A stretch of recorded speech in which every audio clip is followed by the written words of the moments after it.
Hello everyone, welcome you all in GDC. मैं गौतम कुमार आप सभी को मैराथन सीरीज के फार्माकोलॉजी के सेकंड पार्ट में स्वागत करता हूं। आज हम लोग मैराथन सीरीज यानी फार्माकोलॉजी का सेकंड पार्ट पे आते हैं। फर्स्ट पार्ट में हम लोग 50 क्वेश्चंस को उसके एक्सप्लेनेशन के साथ क्या किए थे, सॉल्व किए थे। आज हम लोग सेकंड पार्ट जहां पर हम pharmacodynamics, adverse drug reactions and clinical trials के कुछ क्वेश्चंस को हम लोग क्या करेंगे, यानी टोटल 50 क्वेश्चंस को हम लोग क्या करेंगे, सॉल्व करेंगे। ये क्वेश्चंस प्रीवियस ईयर में पूछे गए डिफरेंट स्टेट के फार्मासिस्ट एग्जामिनेशन से भी लिए गए हैं। साथ ही साथ में कुछ एक्स्ट्रा क्वेश्चन जो हमारी टीम आपके लिए लेकर के आई है, जो आपके एग्जामिनेशंस में पूछे जा सकते हैं, उन क्वेश्चंस को हम लोग क्या करेंगे, सॉल्व करेंगे। तो फर्स्ट पार्ट में हम लोगों ने pharmacokinetics, general introductions and route of administration से टोटल 50 क्वेश्चंस को क्या किए थे, सॉल्व किए थे, जो डिफरेंट टाइप ऑफ या डिफरेंट स्टेट के फार्मासिस्ट एग्जामिनेशंस में जो प्रीवियस ईयर के क्वेश्चन थे उसको भी सॉल्व किए थे। साथ ही साथ में नए क्वेश्चंस भी हम लोगों ने क्या किए थे, एड ऑन किए थे। सेम उस एस्पेक्ट में आज हम लोग फिर से फार्माकोलॉजी के 50 क्वेश्चंस यानी सेकंड पार्ट, जहां पर हमारा सिलेबस होने वाला है pharmacodynamics, adverse drug reaction that is the ADR and clinical trials. यहां से क्वेश्चन जो पूछे जा सकते हैं आपके एग्जामिनेशंस में, उनको हम लोग क्या करेंगे स्टूडेंट, सॉल्व करेंगे। क्लियर? चलिए तो come to the question number 1 आज का, that is the in adverse drug reaction ADR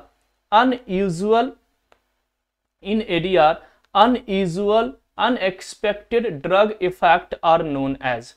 क्या कह रहा है, एडवर्स ड्रग रिएक्शन में अनयूजुअल और अनएक्सपेक्टेड, यानी आपको पता नहीं था, आपने मेडिसिन खा लिया, कहीं ऐसी प्रिकॉशंस नहीं दी गई थी, लेकिन मेडिसिन खाने के बाद हमें अनएक्सपेक्टेड रिजल्ट मिला, अनएक्सपेक्टेड हमें कुछ एडवर्स ड्रग रिएक्शंस मिले, उसे हम लोग क्या कहेंगे। ये एमपी जो आपका एससी था उसमें 23 में ये क्वेश्चंस पूछे गए थे। आपके सामने ऑप्शन है, एक्सेसिव फार्माकोलॉजिकल इफेक्ट कहेंगे, सेकेंडरी फार्माकोलॉजिकल इफेक्ट कहेंगे, आइडियोसिंक्रेसी कहेंगे, या एलर्जिक ड्रग रिएक्शन कहेंगे। तो अनयूजुअल अनएक्सपेक्टेड ड्रग इफेक्ट को हम लोग क्या कहेंगे, एमपीएससी 23 का ये क्वेश्चन है स्टूडेंट। 4 ऑप्शंस आपके सामने हैं। आई होप आपको ये क्वेश्चन सॉल्व हो गया होगा, आपका इसका मीनिंग क्लियर हो गया। तो यहां पर इसको हम क्या कहते हैं जी, एलर्जिक ड्रग रिएक्शन, सिंपल सा, ठीक है ना। यानी जो unexpected unusual adverse drug reaction होते हैं उसको हम क्या कहते हैं, एलर्जिक ड्रग रिएक्शन। ठीक है, क्लियर हुआ कॉन्सेप्ट। तो क्वेश्चंस को अच्छे से सॉल्व करना है, उसको समझना है। एक्सप्लेनेशन पे आते हैं, तो यहां पर कुछ वर्ड हैं, उन वर्ड पे मैं आपको ले जाना चाहता हूं। फर्स्ट आपका है मेटास्टैटिस। मेटास्टैटिस मींस क्या होगा, तो यहां पर सिंपली मैं बात करूं मेटास्टैटिस की, तो सिंपली मेटास्टैटिस का सिंपल मींस होता है, it is a pathogenic agent. Pathogenic agent वो एजेंट होते हैं जो डिजीज कॉज करने के लिए रिस्पॉन्सिबल होते हैं, जैसे बैक्टीरिया, वायरस, या आपका फंजाई, अदर प्रोटिस्टा जो होते हैं, प्रोटोजोन्स वगैरह, spread from the initial or primary site of the different secondary site within the host body. The term used for the referring metastasis by the cancerous tumor. Metastasis आपके cancerous tumour के लिए भी word use किया जाता है। Poor transport का मतलब है also known as connective transport, है ना। तो यहां पर ये पॉइंट आपको ध्यान रखना है स्टूडेंट की एलर्जिक ड्रग रिएक्शंस जो हैं, एलर्जिक ड्रग रिएक्शन जो आपके हैं वो बेसिकली आपके क्या हो जाएंगे, जो अनयूजुअल अनएक्सपेक्टेड ड्रग इफेक्ट होता है उसको हम एलर्जिक ड्रग रिएक्शन कहते हैं। ये इररिलेवेंट ये एक्सप्लेनेशन है, दैट्स वाई इसको हम लोग क्या कर रहे हैं, कैंसिल कर रहे हैं। ठीक है ना।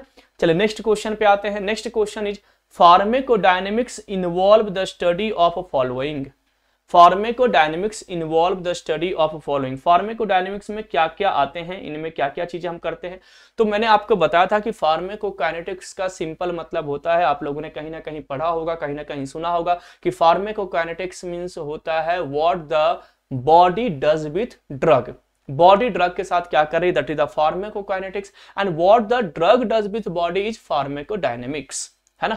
तो ड्रग बॉडी के साथ क्या कर रही है, दैट इज द फार्माकोडायनेमिक्स। ये क्वेश्चंस आपके वीएमसी फार्मासिस्ट 2021 में पूछा गया था। ऑप्शन है mechanism of drug action, bio transformation of drug in organism, distribution of drug organism, excretion. Bio transformation मतलब होता है मेटाबॉलिज्म, तो मेटाबॉलिज्म, डिस्ट्रीब्यूशन एंड एक्सक्रीशन और एब्जॉर्प्शन, ये फार्माकोडायनेमिक्स का पार्ट होता है, एडीएमई, है ना।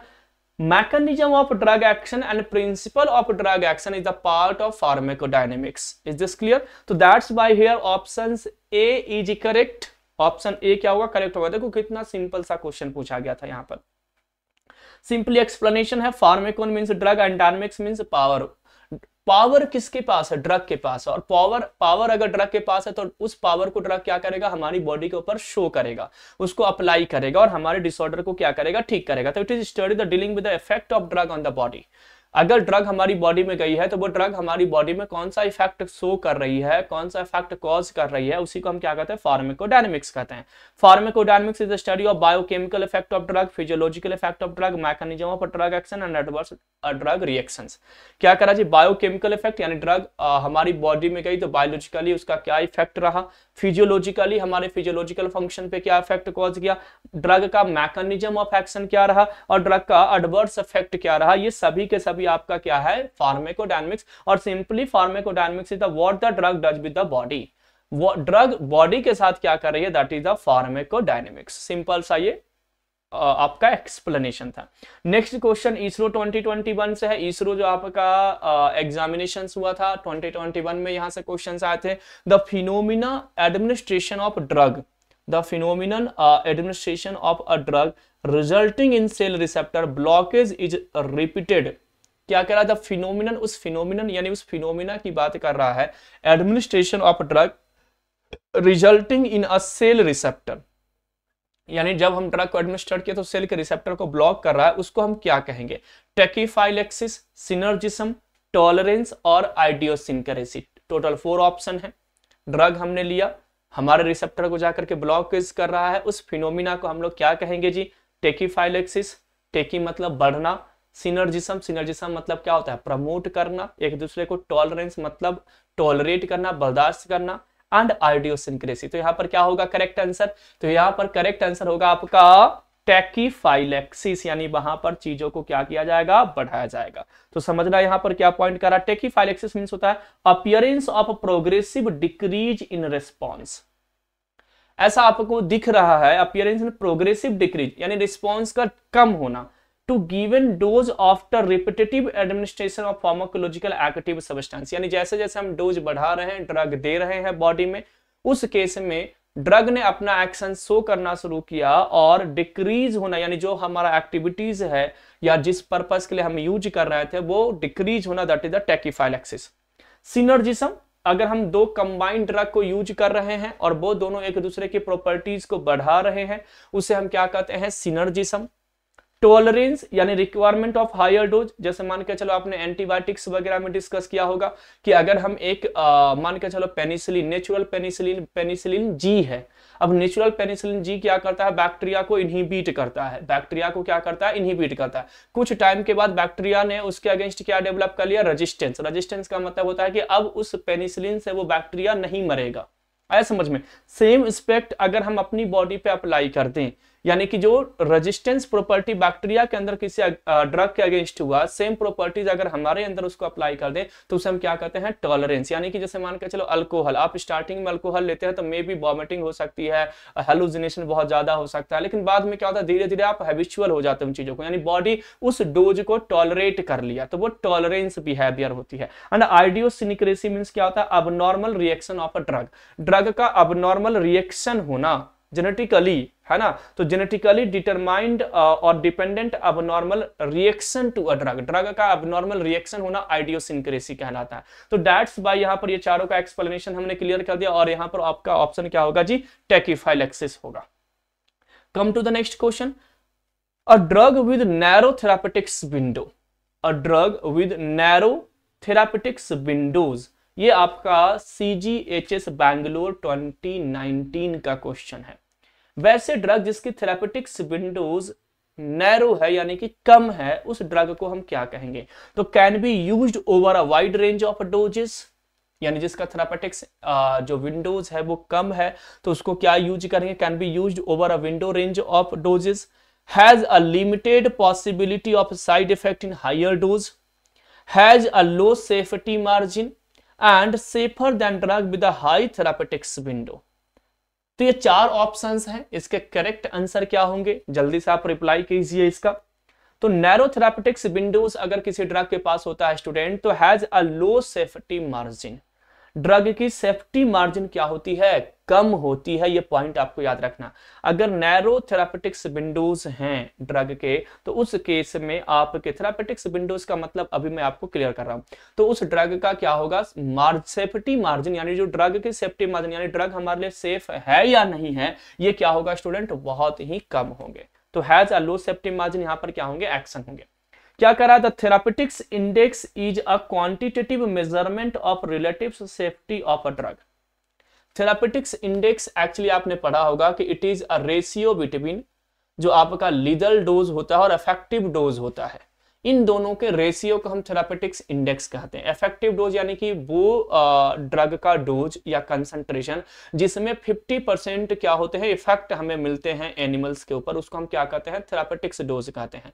और लीदल डोज होता है वो डोज जिसमें 50% एनिमल की क्या हो जाती है, डेथ हो जाती है, यानी कि मर जाते हैं एनिमल, उसे हम लीदल डोज कहते हैं। इन दोनों की जो रेशियो होती है उसको हम क्या कहते हैं, थेरापेटिक्स इंडेक्स कहते हैं। ठीक है ना। तो थेरापेटिक्स एक्चुअली ये क्या है, क्वांटिटेटिव मेजरमेंट है, क्या चीज के लिए, relative safety of a drug, drug की सेफ्टी से रिलेटेड ये मेजरमेंट है। The therapeutics range of a drug is dosage range और ब्लड प्लाज्मा और serum concentration usually expected to achieve a desired therapeutics effect. यानी जो भी हमारा डिजायर्ड इफेक्ट है कि हमारी बॉडी में ड्रग जाए तो ये इफेक्ट कॉज करे, वो एक्चुअली बेसिकली यहां पर क्या है, इनका एक्सपेक्टेशन होता है। It is comparison of the amount of therapeutics agent that cause the therapeutics effect to the amount that cause toxicity. तो अमाउंट ऑफ थेरापेटिक्स एजेंट यानी जो भी मेडिसिन हम यूज करें, थेरापेटिक्स एजेंट का मतलब यहाँ पर क्या है, ड्रग्स है, मेडिसिन है, that causes the therapeutics effect, जो क्या करता है, थेरापेटिक्स इफेक्ट को कॉज करता है, उस amount to the amount that causes toxicity, या तो उस अमाउंट के कंपैरेटिवली कि जो अमाउंट टॉक्सिसिटी कॉज करता था, अब वो अमाउंट है जो थेरापेटिक्स इफेक्ट केवल कॉज करा, टॉक्सिसिटी आप कॉज नहीं करा। ये कंपैरिजन एक्चुअली क्या है जी, थेरापेटिक्स इंडेक्स है। ठीक है ना। तो थेरापेटिक्स जो विंडोज होता है वो आपका बेसिकली क्या होता है, एफिकेसी के लिए होता है, और बाकी आपकी क्या होती है, थेरापेटिक और एक टॉक्सिसिटी। तो देखो यहाँ पे ग्राफ दिया गया है, ये आपको क्या शो कर रहा है, ये थेरापेटिक्स विंडो है जो इफेक्ट कॉज कर रहा है, ड्रग अपना एक्शन प्रोड्यूस कर रहा है, और ये आपका टॉक्सिसिटी है। इन दोनों का जो रेशियो है एक्चुअली इसी को हम क्या कहते हैं, थेरापेटिक्स इंडेक्स कहते हैं। तो थेरापेटिक्स इंडेक्स क्या कर रहा है कि सेफ्टी के लिए होता है, ड्रग की सेफ्टी मार्जिन हमें बताता है, ये पॉइंट आपको याद रखना है। तो यहाँ पर आपका आंसर हो जाएगा कि अगर नैरो थेरापेटिक्स विंडोज है तो ड्रग की लो सेफ्टी है। क्लियर। नेक्स्ट क्वेश्चन BSSC 2019 का है जी। A drug which activate a receptor to produce an effect in the opposite direction to that of a well recognised agonist is called. क्या कह रहा, a drug which activate a receptor, कोई drug है जो किसी रिसेप्टर को activate किया, to produce an effect in the opposite direction, opposite direction में, यानी रिसेप्टर अगर हार्ट रेट को बढ़ा रहा था तो ड्रग ने हार्ट रेट को कम कर दिया, to that of a well recognised agonist is called. उसको हम क्या कहेंगे, partial agonist, antagonist, super agonist और इनवर्स एगोनिस्ट। समझ में आया क्वेश्चंस का मीनिंग क्या होगा जो? तो बताइए उस ड्रग को हम क्या कहेंगे, partial agonist, antagonist, super agonist या इनवर्स एगोनिस्ट? तो यहां पर आपका आंसर हो जाएगा इनवर्स एगोनिस्ट, क्योंकि ड्रग ने अपोजिट एक्शन दिया, जो एक्शन मिला है आपको वो कैसा हुआ, अपोजिट, यानी हार्ट रेट बढ़ रहा था तो कम हो गया। आया समझ में? तो ये इनवर्स होगा, यानी कि जैसा मेन एक्शन था उसके अपोजिट हमें एक्शन मिलना शुरू हो गया, तो दैट्स वाई यहां पर क्या हो जाएगा, इनवर्स एगोनिस्ट होगा। एगोनिस्ट, एंटागोनिस्ट, पार्शियल एगोनिस्ट और इनवर्स एगोनिस्ट, ये सब आपने क्या किया होगा, डिस्कस किया होगा। एगोनिस्ट का मतलब होता है जो बाइंड करे रिसेप्टर पर और सिमिलर रिस्पॉन्ड शो करे, सिमिलर रिस्पॉन्ड क्या करे, शो करे, उसे हम क्या कहेंगे, एगोनिस्ट कहेंगे। यहां पर एग्जांपल है हेरोइन, ऑक्सीकोडोन, मेथाडोन, ये सब आपके क्या है, एग्जांपल हैं। एंटागोनिस्ट क्या है, तो an antagonist dose the opposite of an agonist, ये एगोनिस्ट के अपोजिट है। It bind to receptor and stop the receptor, ये रिसेप्टर पर बाइंड करेगा और उसको क्या करेगा, बंद करेगा, मतलब उसको रोकेगा। एक्चुअली इसके पास आपका एफिनिटी होता है और साथ ही में इंट्रिंसिक एक्टिविटी नहीं होता, बस उस रिसेप्टर को क्या करता है, ब्लॉक करता है। जैसे नैल्ट्रेक्सोन हो गया, नैलोक्सोन हो गया, ये सब क्या है जी, एंटागोनिस्ट है। कौन से रिसेप्टर पर, म्यू रिसेप्टर पर। किसके लिए, मॉर्फिन के लिए। आपने पढ़ा होगा कि नैलोक्सोन जो ड्रग है ये फर्स्ट चॉइस ड्रग है ना, नैलोक्सोन क्या है, फर्स्ट चॉइस ड्रग है। किस केस में, आपके मॉर्फिन पॉइजनिंग में, और नलोरफिन क्या है, सेकंड चॉइस ड्रग है आपके क्या चीज में, मॉर्फिन पॉइजनिंग में। तो यहां से भी क्वेश्चन आपको बन सकते हैं। पार्शियल एगोनिस्ट का मतलब होता है ड्रग रिसेप्टर पे जाकर के बाइंड करेगा और सब मैक्सिमल इफेक्ट शो करेगा। यानी जैसे हार्ट रेट बढ़ा रहा है तो हार्ट रेट ये भी बढ़ाएगा लेकिन एगोनिस्ट की तरह नहीं बढ़ाएगा। जैसे एगोनिस्ट बढ़ाते हैं वैसे ये नहीं बढ़ाएगा। तो ये पार्शियल एगोनिस्ट की प्रॉपर्टीज हो गई। नेक्स्ट इनवर्स एगोनिस्ट, तो ये बाइंड करेगा रिसेप्टर पर और वहां पर क्या करेगा, तो उसके अपोजिट एक्शन शो करेगा। तो ये आपका क्या हो गया जी, एग्जांपल्स के साथ आपके क्या होगा, ये इफेक्ट आपको क्या करने स्टूडेंट, याद रखने हैं। क्लियर, चलिए come to the next question. Next one is unexpected drug response which cannot be predicted in individual recipients are defined as। ये आपका MP फार्मासिस्ट 2020 P2 का पेपर का था, यानी जो 2020 में आपका MP फार्मासिस्ट में हुआ था। अनएक्सपेक्टेड ड्रग रिस्पॉन्स, यानी हमें पता ही नहीं है, हमें एक्सपेक्टेशन नहीं थी, हमने मेडिसिन खाया और हमें ये इफेक्ट मिलना शुरू हो गया। तो unexpected drug response which can not B predicted in individual recipient, जो किसी इंडिविजुअल रेसिपिएंट में नहीं देखने को मिलते हैं, are defined as anaphylaxis, hypersensitivity, idiosyncrasy and teratogenicity. यानी अनएक्सपेक्टेड, यानी हमने 100 पीपल्स को वो मेडिसिन दिया, उनमें से किसी एक को इफेक्ट आ गया, एडवर्स इफेक्ट मिल गया, साइड इफेक्ट मिला, 99 को वो साइड इफेक्ट मिला ही नहीं, किसी एक को ही मिला। तो उस केस में उसको हम क्या कहेंगे, तो उस केस में उसको हम लोग कहेंगे एनाफाइलेक्सिस। क्लियर। तो unexpected drug response which can not B predicted in individual recipient, यानी किसी भी रिसिपिएंट में, सॉरी है ना, किसी भी रिसिपिएंट में हम उसको एक्सपेक्ट नहीं किए थे। यानी 100 लोगों को दिए और 100 में 100 लोगों को हमें एक्सपेक्टेशन नहीं थी कि उसको ये इफेक्ट मिलेगा और वो इफेक्ट मिल गया, उसको हम लोग क्या कहेंगे, एनाफाइलेक्सिस। सिंपली है ना, थोड़ा सा वहां पर करेक्ट कर लेना जो मैंने अभी स्टेटमेंट आपको दिया।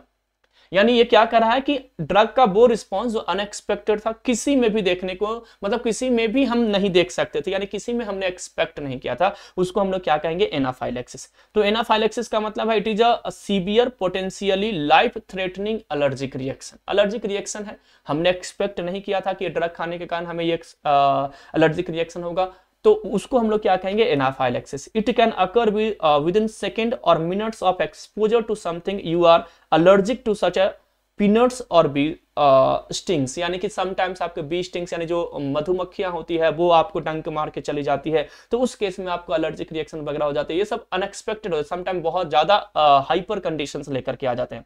हाइपर सेंसिटिविटी रिएक्शन मतलब होता है एग्जैजरेटेड और इनअप्रोप्रिएट इम्यूनोलॉजिक रिस्पांस। इनअप्रोप्रिएट यानी हमें नहीं चाहिए था और हमारी इम्यूनिटी जो है, एंटीबॉडी है, वो रिस्पॉन्ड करना शुरू कर दिया उस एंटीजन एलर्जन के लिए, वो हाइपर सेंसिटिविटी रिएक्शंस के अंदर में आएंगे।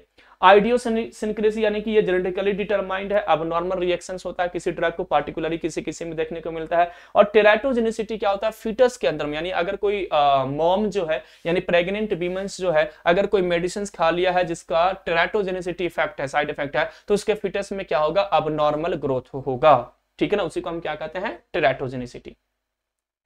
कम to the next question, which of the drug combinations are synergistic. Synergistic का सिंपल मतलब क्या होता है कि अगर हमने दो ड्रग को एक दूसरे के साथ यूज किया तो वो एक दूसरे के एक्शन को बढ़ाएंगे, 1 + 1 क्या होंगे, 11 हो जाएंगे। आ गया समझ में, यानी एक दूसरे के एक्शन को, यानी दोनों ड्रग को हम एक साथ यूज करेंगे तो वो एक्शन और बढ़ेगा, हम और जल्दी क्या होंगे, ठीक हो जाएंगे, ट्रीटमेंट अप्रोच और बढ़ेगा, थेरापेटिक्स इफेक्ट और बढ़ेगा, फार्माकोलॉजिकल इफेक्ट और बढ़ेगा। ये आपका क्या कहलाता है, ड्रग कॉम्बिनेशन कहलाता है। तो which of the drug combinations are synergistic. Synergistic drug combination क्या है, तो levodopa plus carbidopa, probenecid plus penicillin, penicillin plus aminoglycoside. बताइए in and all of the above.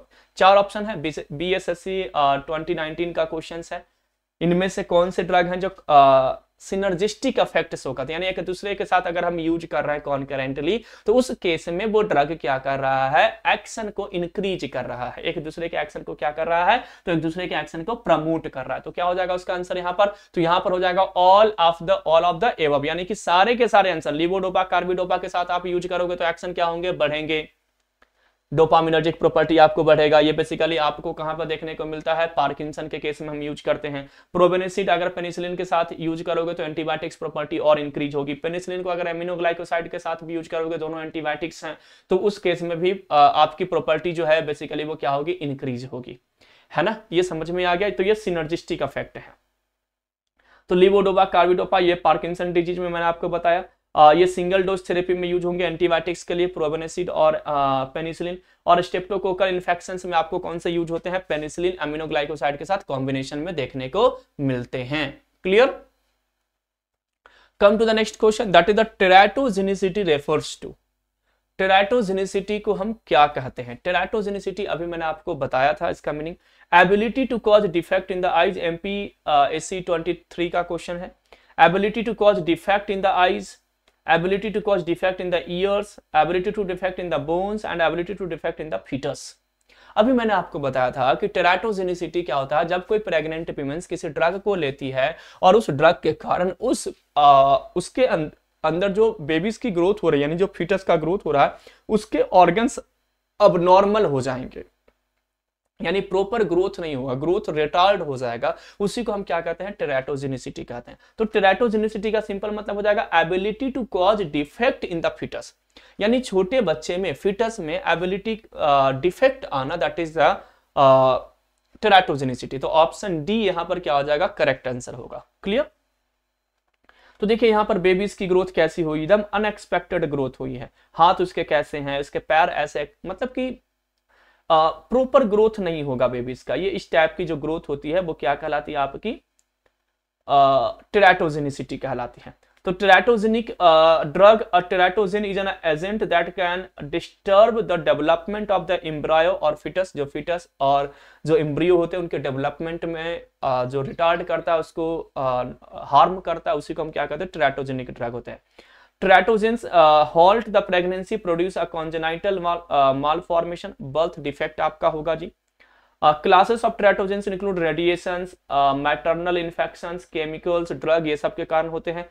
कुछ ऐसे ड्रग हैं जैसे कि thalidomide, tetracycline, phenytoin, sodium valproate, alcohol, lithium, ये सब टेराटोजेनिक इफेक्ट कॉज करते हैं। तो ये एग्जांपल्स भी आपको याद रखना है कि कौन कौन से ऐसे ड्रग हैं जो टेराटोजेनिक इफेक्ट क्या करते हैं, कॉज करते हैं। और टेराटोजेनिक्स का मीनिंग क्या होता है, यहाँ से क्वेश्चन मैंने आपको बताया कि एमपीएससी से क्वेश्चन, एमपीएससी 2023 में, यानी इसी साल ये क्वेश्चन पूछा जा चुका है। तो ये सब पॉइंट आपको क्या करना है, याद रखना है, जो भी अगर आप फार्मासिस्ट के एग्जाम की प्रिपरेशन कर रहे हैं उसके लिए। Next question, when procaine and adrenaline, when procaine drug है, and adrenaline are given in a combinational form, the duration of action of procaine is increase, this phenomena is known as. MPSC 2023 का ये भी question है। When procaine and adrenaline are given in combination form, दोनों को हमने एक साथ use किया, किसको भाई, प्रोकेन और एड्रीनलिन को, ठीक है ना, प्रोकेन को और एड्रीनलिन को। इस केस में क्या कर रहा है कि ड्यूरेशन ऑफ एक्शन, यानी जो टाइम ड्यूरेशन है ड्रग का एक्शन का, प्रोकेन का इंक्रीज हो गया, उसको हम क्या कहेंगे, एडिटिव, सिनर्जिज्म, आइडियोसिनक्रेसिस और टैकिफाइलेक्सिस। दो ड्रग हमने साथ में यूज किया कॉन्करेंटली, एक ड्रग का एक्शन का यानी टाइम ऑफ ड्यूरेशन क्या हो गया, इंक्रीज हो गया, तो उस इफेक्ट को हम लोग क्या कहेंगे, तो उस इफेक्ट को हम लोग कहेंगे सिनर्जिज्म। मैंने क्या बताया कि दो ड्रग को हमने कॉम्बिनेशन में यूज किया तो एक्शन क्या हो गया, बढ़ गया, उसको हम क्या कहते हैं, सिनर्जिज्म। एडिटिव्स का मतलब कुछ और होता है, अभी मैं आपको क्लियर कर रहा हूं। तो सिनर्जिज्म यहां पर होगा।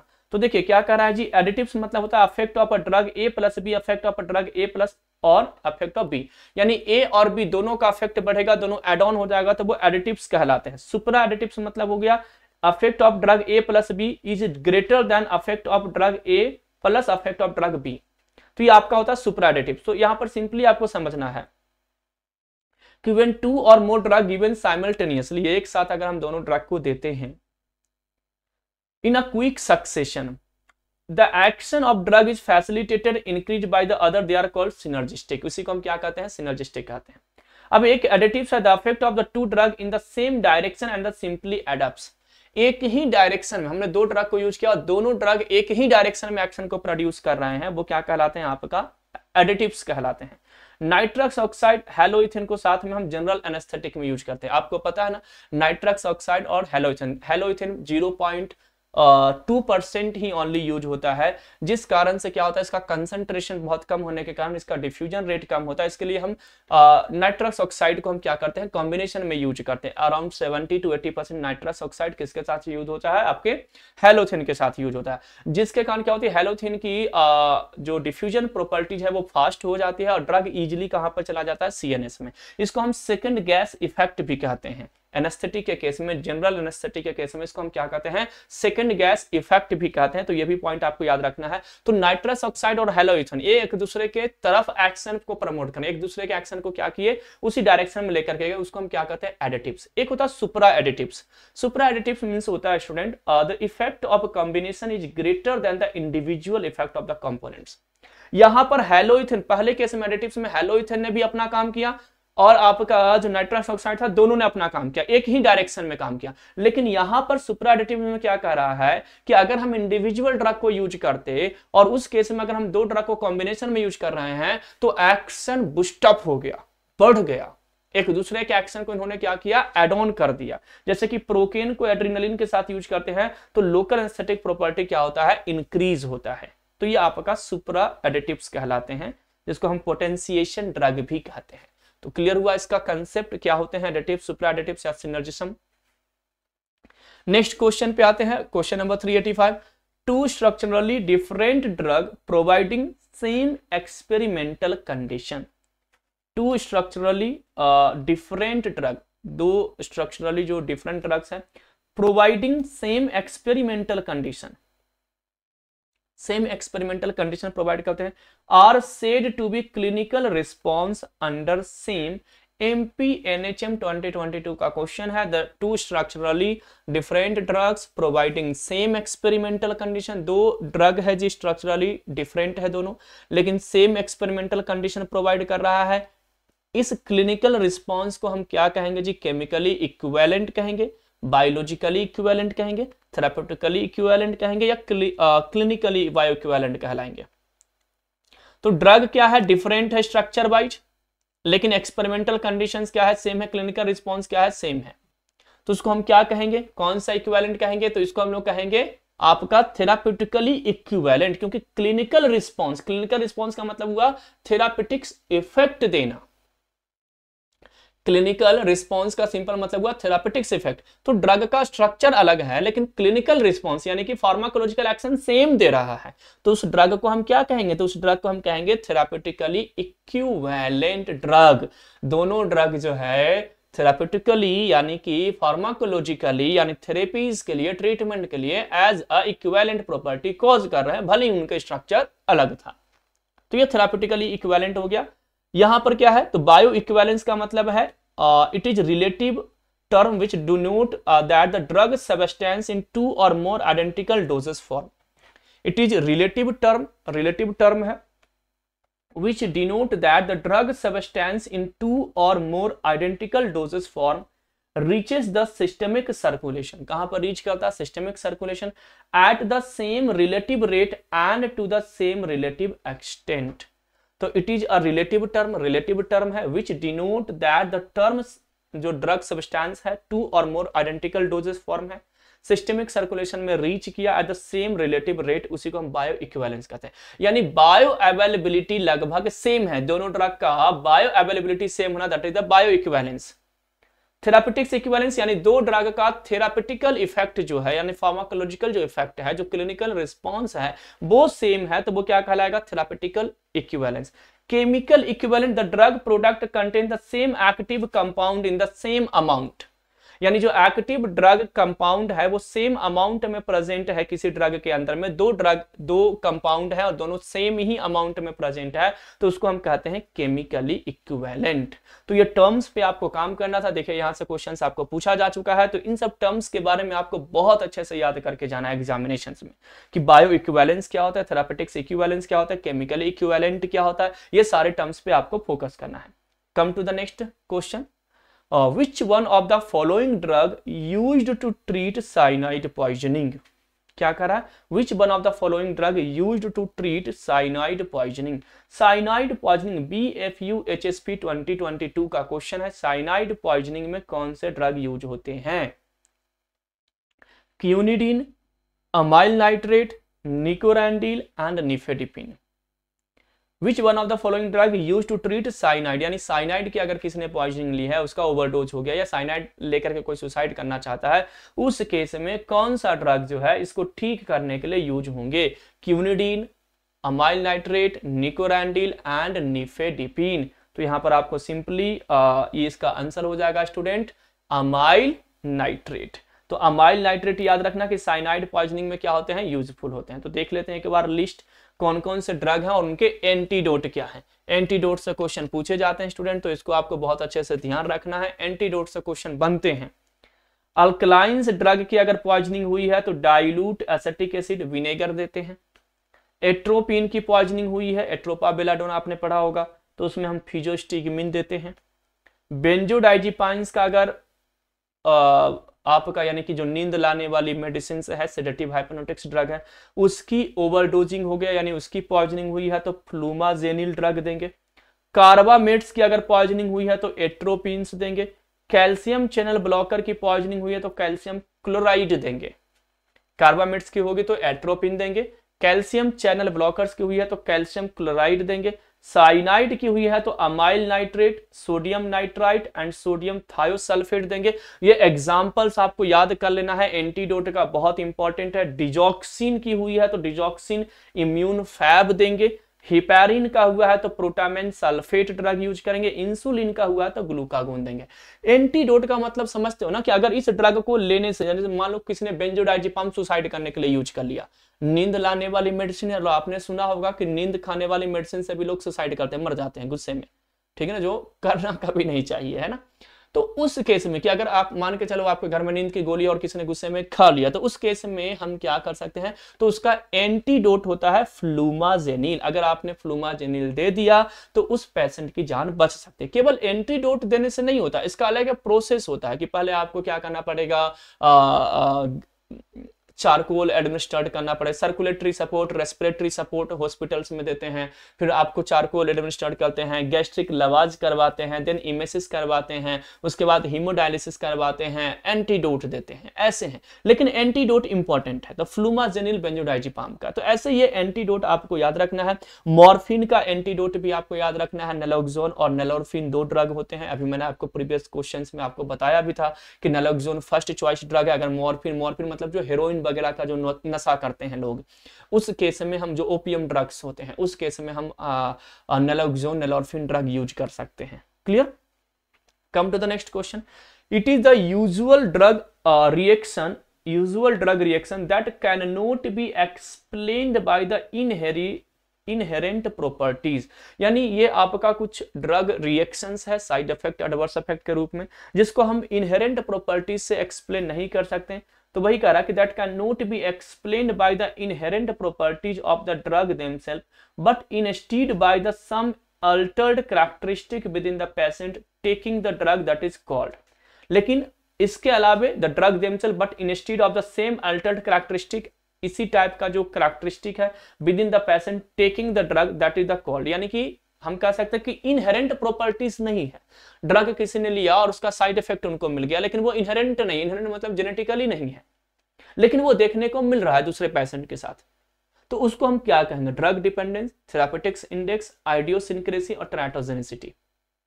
केरला फार्मासिस्ट 2022 का क्वेश्चन है। मैं क्या कह रहा हूं, आपको समझ में आ रहा है क्वेश्चन क्या कहना चाह रहा है? वो क्लियर हुआ कि ड्रग का इनहेरेंट कोई ये नहीं है कि मतलब किसी इंडिविजुअल में जैसे कोई एडवर्स इफेक्ट मिलता है कि 100 लोगों को हमने दिया, किसी एक को ही देखने को मिला, तो वो इनहेरेंट हो सकता है, यानी कि जेनेटिक्स हो सकते हैं। लेकिन यहाँ पे कह रहा है कि इनहेरेंट नहीं है, इसके बावजूद भी किसी किसी को हो रहा है, तो उसको हम लोग क्या कहेंगे? आइडियोसिंक्रेसी कहेंगे। उसको हम लोग क्या कहेंगे? Idiosyncrasy. It may be genetically, idiosyncrasy का मतलब क्या होता है कि idiosyncrasy refer to genetically determined abnormal reactivity, genetically determined भी हो सकता है। As such, the type of reaction is restricted to individual with a particular genotype. जैसे बार्बिचुरेट, एक्साइटमेंट, मेंटल कंफ्यूजन कुछ इंडिविजुअल्स में कॉज करते हैं, ये आइडियोसिंक्रेसिस है। टैकीफाइलेक्सिस, रेजिस्टेंस और आपका टॉलरेंस, ये सब हम लोग पहले भी डिस्कस कर चुके हैं। अभी मैंने आपको बताया था, पिछले क्वेश्चन में भी ये सारे टर्म्स आए थे, वहां पर भी हम लोगों ने इन चीजों को क्या किया था? डिस्कस किया था। तो ये आपको कुछ पॉइंट्स हैं जो आपको क्या करना था, यहां पर याद रखना था। Come to the next. The proportion of universal antidote, universal antidote का प्रपोर्शन क्या यूज किया जाता है? केरला फार्मासिस्ट 2022 का क्वेश्चन है। 2:1:1 ratio, 1:2:1 ratio, 2:2:2 ratio and 1:3:1 ratio. तो यूनिवर्सल एंटीडोट यानी किसी ड्रग की पॉइजनिंग हो गई है तो उस केस में जो यूनिवर्सल एंटीडोट यूज करते हैं उसका प्रपोर्शन क्या यूज किया जाता है? केरला फार्मासिस्ट का क्वेश्चन है 2022 का कि which proportion are use in universal antidote. ठीक है ना, तो क्या है, कौन सा प्रपोर्शन है, इसको आपको याद करना है स्टूडेंट। इसको आपको रखना है कि 2:1:1 यानी 211 आप याद रखना। ठीक है ना, 2:1:1 ये क्या करते हैं, इस प्रपोर्शन में हम यूनिवर्सल एंटीडोट को क्या करते हैं, यूज करते हैं। ये पॉइंट आपको याद रखना है। तो यहाँ पर फॉर्मूला है जो मैं आपको बता रहा हूं, universal antidote it is used in those cases where the nature of the ingested poison is unknown. Universal antidote का मतलब क्या है, तो it is used in those cases, it is used in those cases where the nature of the ingested poison is unknown। ingested poison क्या है, nature क्या है, unknown है। और where it is suspected that a combination of 2 or more poisons has been taken। तो it is used in those cases where the nature of the ingested poison is unknown। अगर मान के चलो किसी ने अननोन पॉइजन ले लिया, आपको मालूम ही नहीं है, डॉक्टर पूछ रहा है कि कौन सा पॉइजन खाया, वो बता ही नहीं पा रहा है कि नहीं मुझे नहीं पता कौन सा पॉइजन हमने खाया, बस खा लिया, अननोन है। Where it is suspected to combination और 2 और मोर पॉइजन, जिसमें एक से ज्यादा पॉइजन का हो सकता है कॉम्बिनेशन, उसी को हम यूनिवर्सल, अच्छा उस केस में जो हम ड्रग यूज करेंगे उसी को हम क्या कहेंगे, यूनिवर्सल एंटीडोट। कंपोजिशन में क्या है, तो एक्टिवेटेड चारकोल 2 पार्ट लेते हैं, एब्जॉर्ब करेगा। मैंने आपको बताया कि पॉइजन के केस में हम चारकोल एडमिनिस्ट्रेट करते हैं, तो activated charcoal 2 part. Magnesium oxide 1 part, ये न्यूट्रलाइज करेगा एसिड को, मैग्नीशियम ऑक्साइड यूज करते हैं 1 part. And tannic acid 1 part, precipitate alkaloid metals and glycoside. तो यहां पर 2:1:1 में जो रेशियो में यूज हो रहा है एंटीडोट, इसमें क्या क्या है, तो 2 क्या है आपका एक्टिवेटेड चारकोल है, 1 क्या है आपका मैग्नीशियम ऑक्साइड है, और 1 क्या है आपका टैनिक एसिड। ये यूनिवर्सल एंटीडोट होते हैं। तो समटाइम्स आपसे ये भी क्वेश्चन पूछा जा सकता है कि यूनिवर्सल एंटीडोट में क्या क्या आता है, तो आपको याद रखना activated charcoal, magnesium oxide and tannic acid. Clear, ये क्वेश्चंस कर लोगे आप लोग सर, बहुत डिटेल में मैं आपको एक्सप्लेन कर रहा हूं, इतना भी अगर आप करके चले जाते हो तो बहुत हेल्प मिलेगा आपको। Come to the next question, ये भी केरला फार्मासिस्ट 2022 से पूछा गया है। British anti lewisite is otherwise known as, यानी ब्रिटिश एंटी लिविसाइट एक एंटीडोट है, इसको हम और क्या कहते हैं? ब्रिटिश एंटी लिविसाइट आपका एक एंटीडोट है जी, हैवी मेटल्स के लिए बेसिकली शायद ये यूज होते हैं, इसको हम और क्या कहते हैं? ईडीटीए, डाइमर कैपरोल, ऑक्सीम्स और पेनिसिलामाइन, क्या कहेंगे? एंटीडोट है आपका।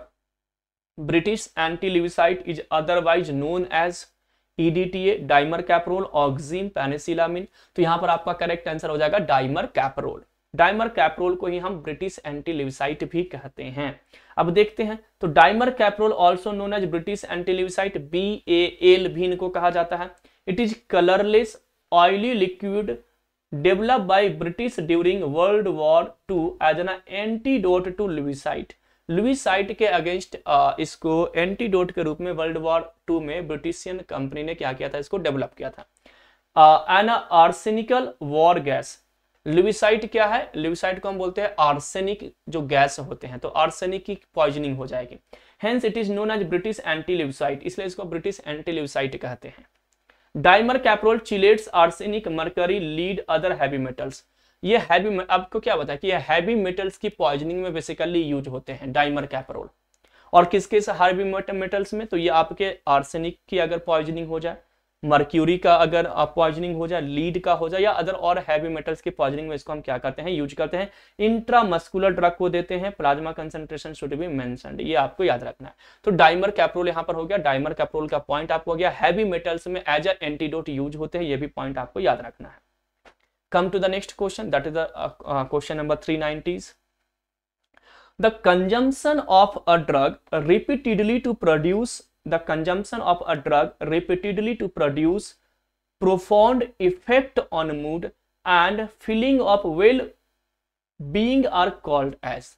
The consumption of a drug repeatedly to produce profound effect of mood. वैसे ड्रग, जब हम कोई ड्रग को कंज्यूम करते हैं यानी खाते हैं, तो आपके मूड को इफेक्ट करता है, फीलिंग को, वेलबींग्स करता है यानी इफेक्ट करता है। उस ड्रग को हम क्या कहते हैं?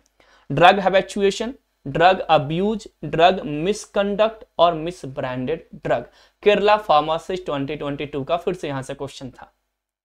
तो जो आपके मूड को ठीक करे, मूड के लिए है, फीलिंग ऑफ वेलबींग्स अच्छा आपको फील करवाए, यूफोरिया में लेकर के जाए, उस ड्रग को हम क्या कहेंगे ji? Drug to be abuse. नशे के लिए जो ड्रग यूज होते हैं वही हमारे मूड को स्विंग करते हैं, वही हमें अच्छा फील दिलवाते हैं कुछ टाइम के लिए, ठीक है ना? तो वो आपका क्या कहलाएगा? ड्रग अब्यूज कहलाएगा। क्या कहलाएगा? Drug abuse. जैसे मॉर्फिन हो गया आपका, ये क्या है? ड्रग अब्यूज के अंडर में आएगा। क्लियर हो गया? चलिए, एक्सप्लेनेशन वही है reinforcement, drug habituation, drug abuse और ड्रग डिपेंडेंस के बारे में।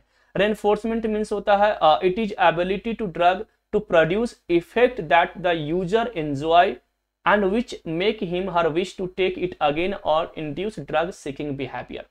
यानी इंजॉय करने के लिए क्या करते हैं यूजर्स, इसको यूज करते हैं और वो क्या करते हैं?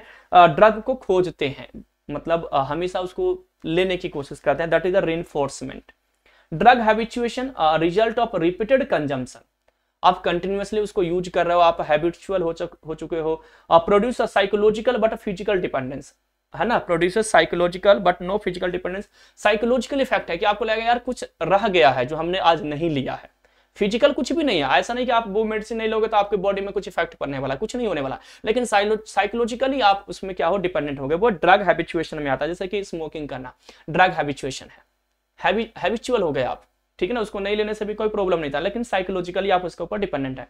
Drug abuse, the use of illegal drug. जो इलीगल ड्रग होता है, जो ओवर द काउंटर आपको नहीं मिलता है, जो मेडिकल स्टोर पे नहीं मिलता है, वो ड्रग अब्यूज होते हैं बेसिकली। फिजिकल, सोशल, इमोशनली या जॉब रिलेटेड प्रॉब्लम्स, बेसिकली ये ड्रग क्या होते हैं? यूज होते हैं उनके साथ, मतलब लोग यूज करते हैं। Drug dependence, any false claim, false misleading, जैसे ऑर्गेनिक सप्लीमेंट है, ये सारी चीजें क्या है? आपका मिस ब्रांडेड ड्रग जो है, ये ड्रग डिपेंडेंस, यानी इसके ऊपर आप क्या हो जाओगे? डिपेंडेंट हो जाओगे। ये ड्रग आपको मतलब डिपेंडेंसी कॉज करेगा, ठीक है ना? ये आपका क्या है? Reinforcement, drug habituation, drug abuse और ड्रग डिपेंडेंस से रिलेटेड कुछ कंसेप्ट था जो मैंने आपको बता दिया। नेक्स्ट क्वेश्चन 2021 DSSSB का क्वेश्चन है। The enzyme that is responsible for the conversion of ATP to cyclic AMP। ATP to cyclic AMP यानी ATP को साइक्लिक AMP में कन्वर्ट करने वाले एंजाइम का नाम क्या है?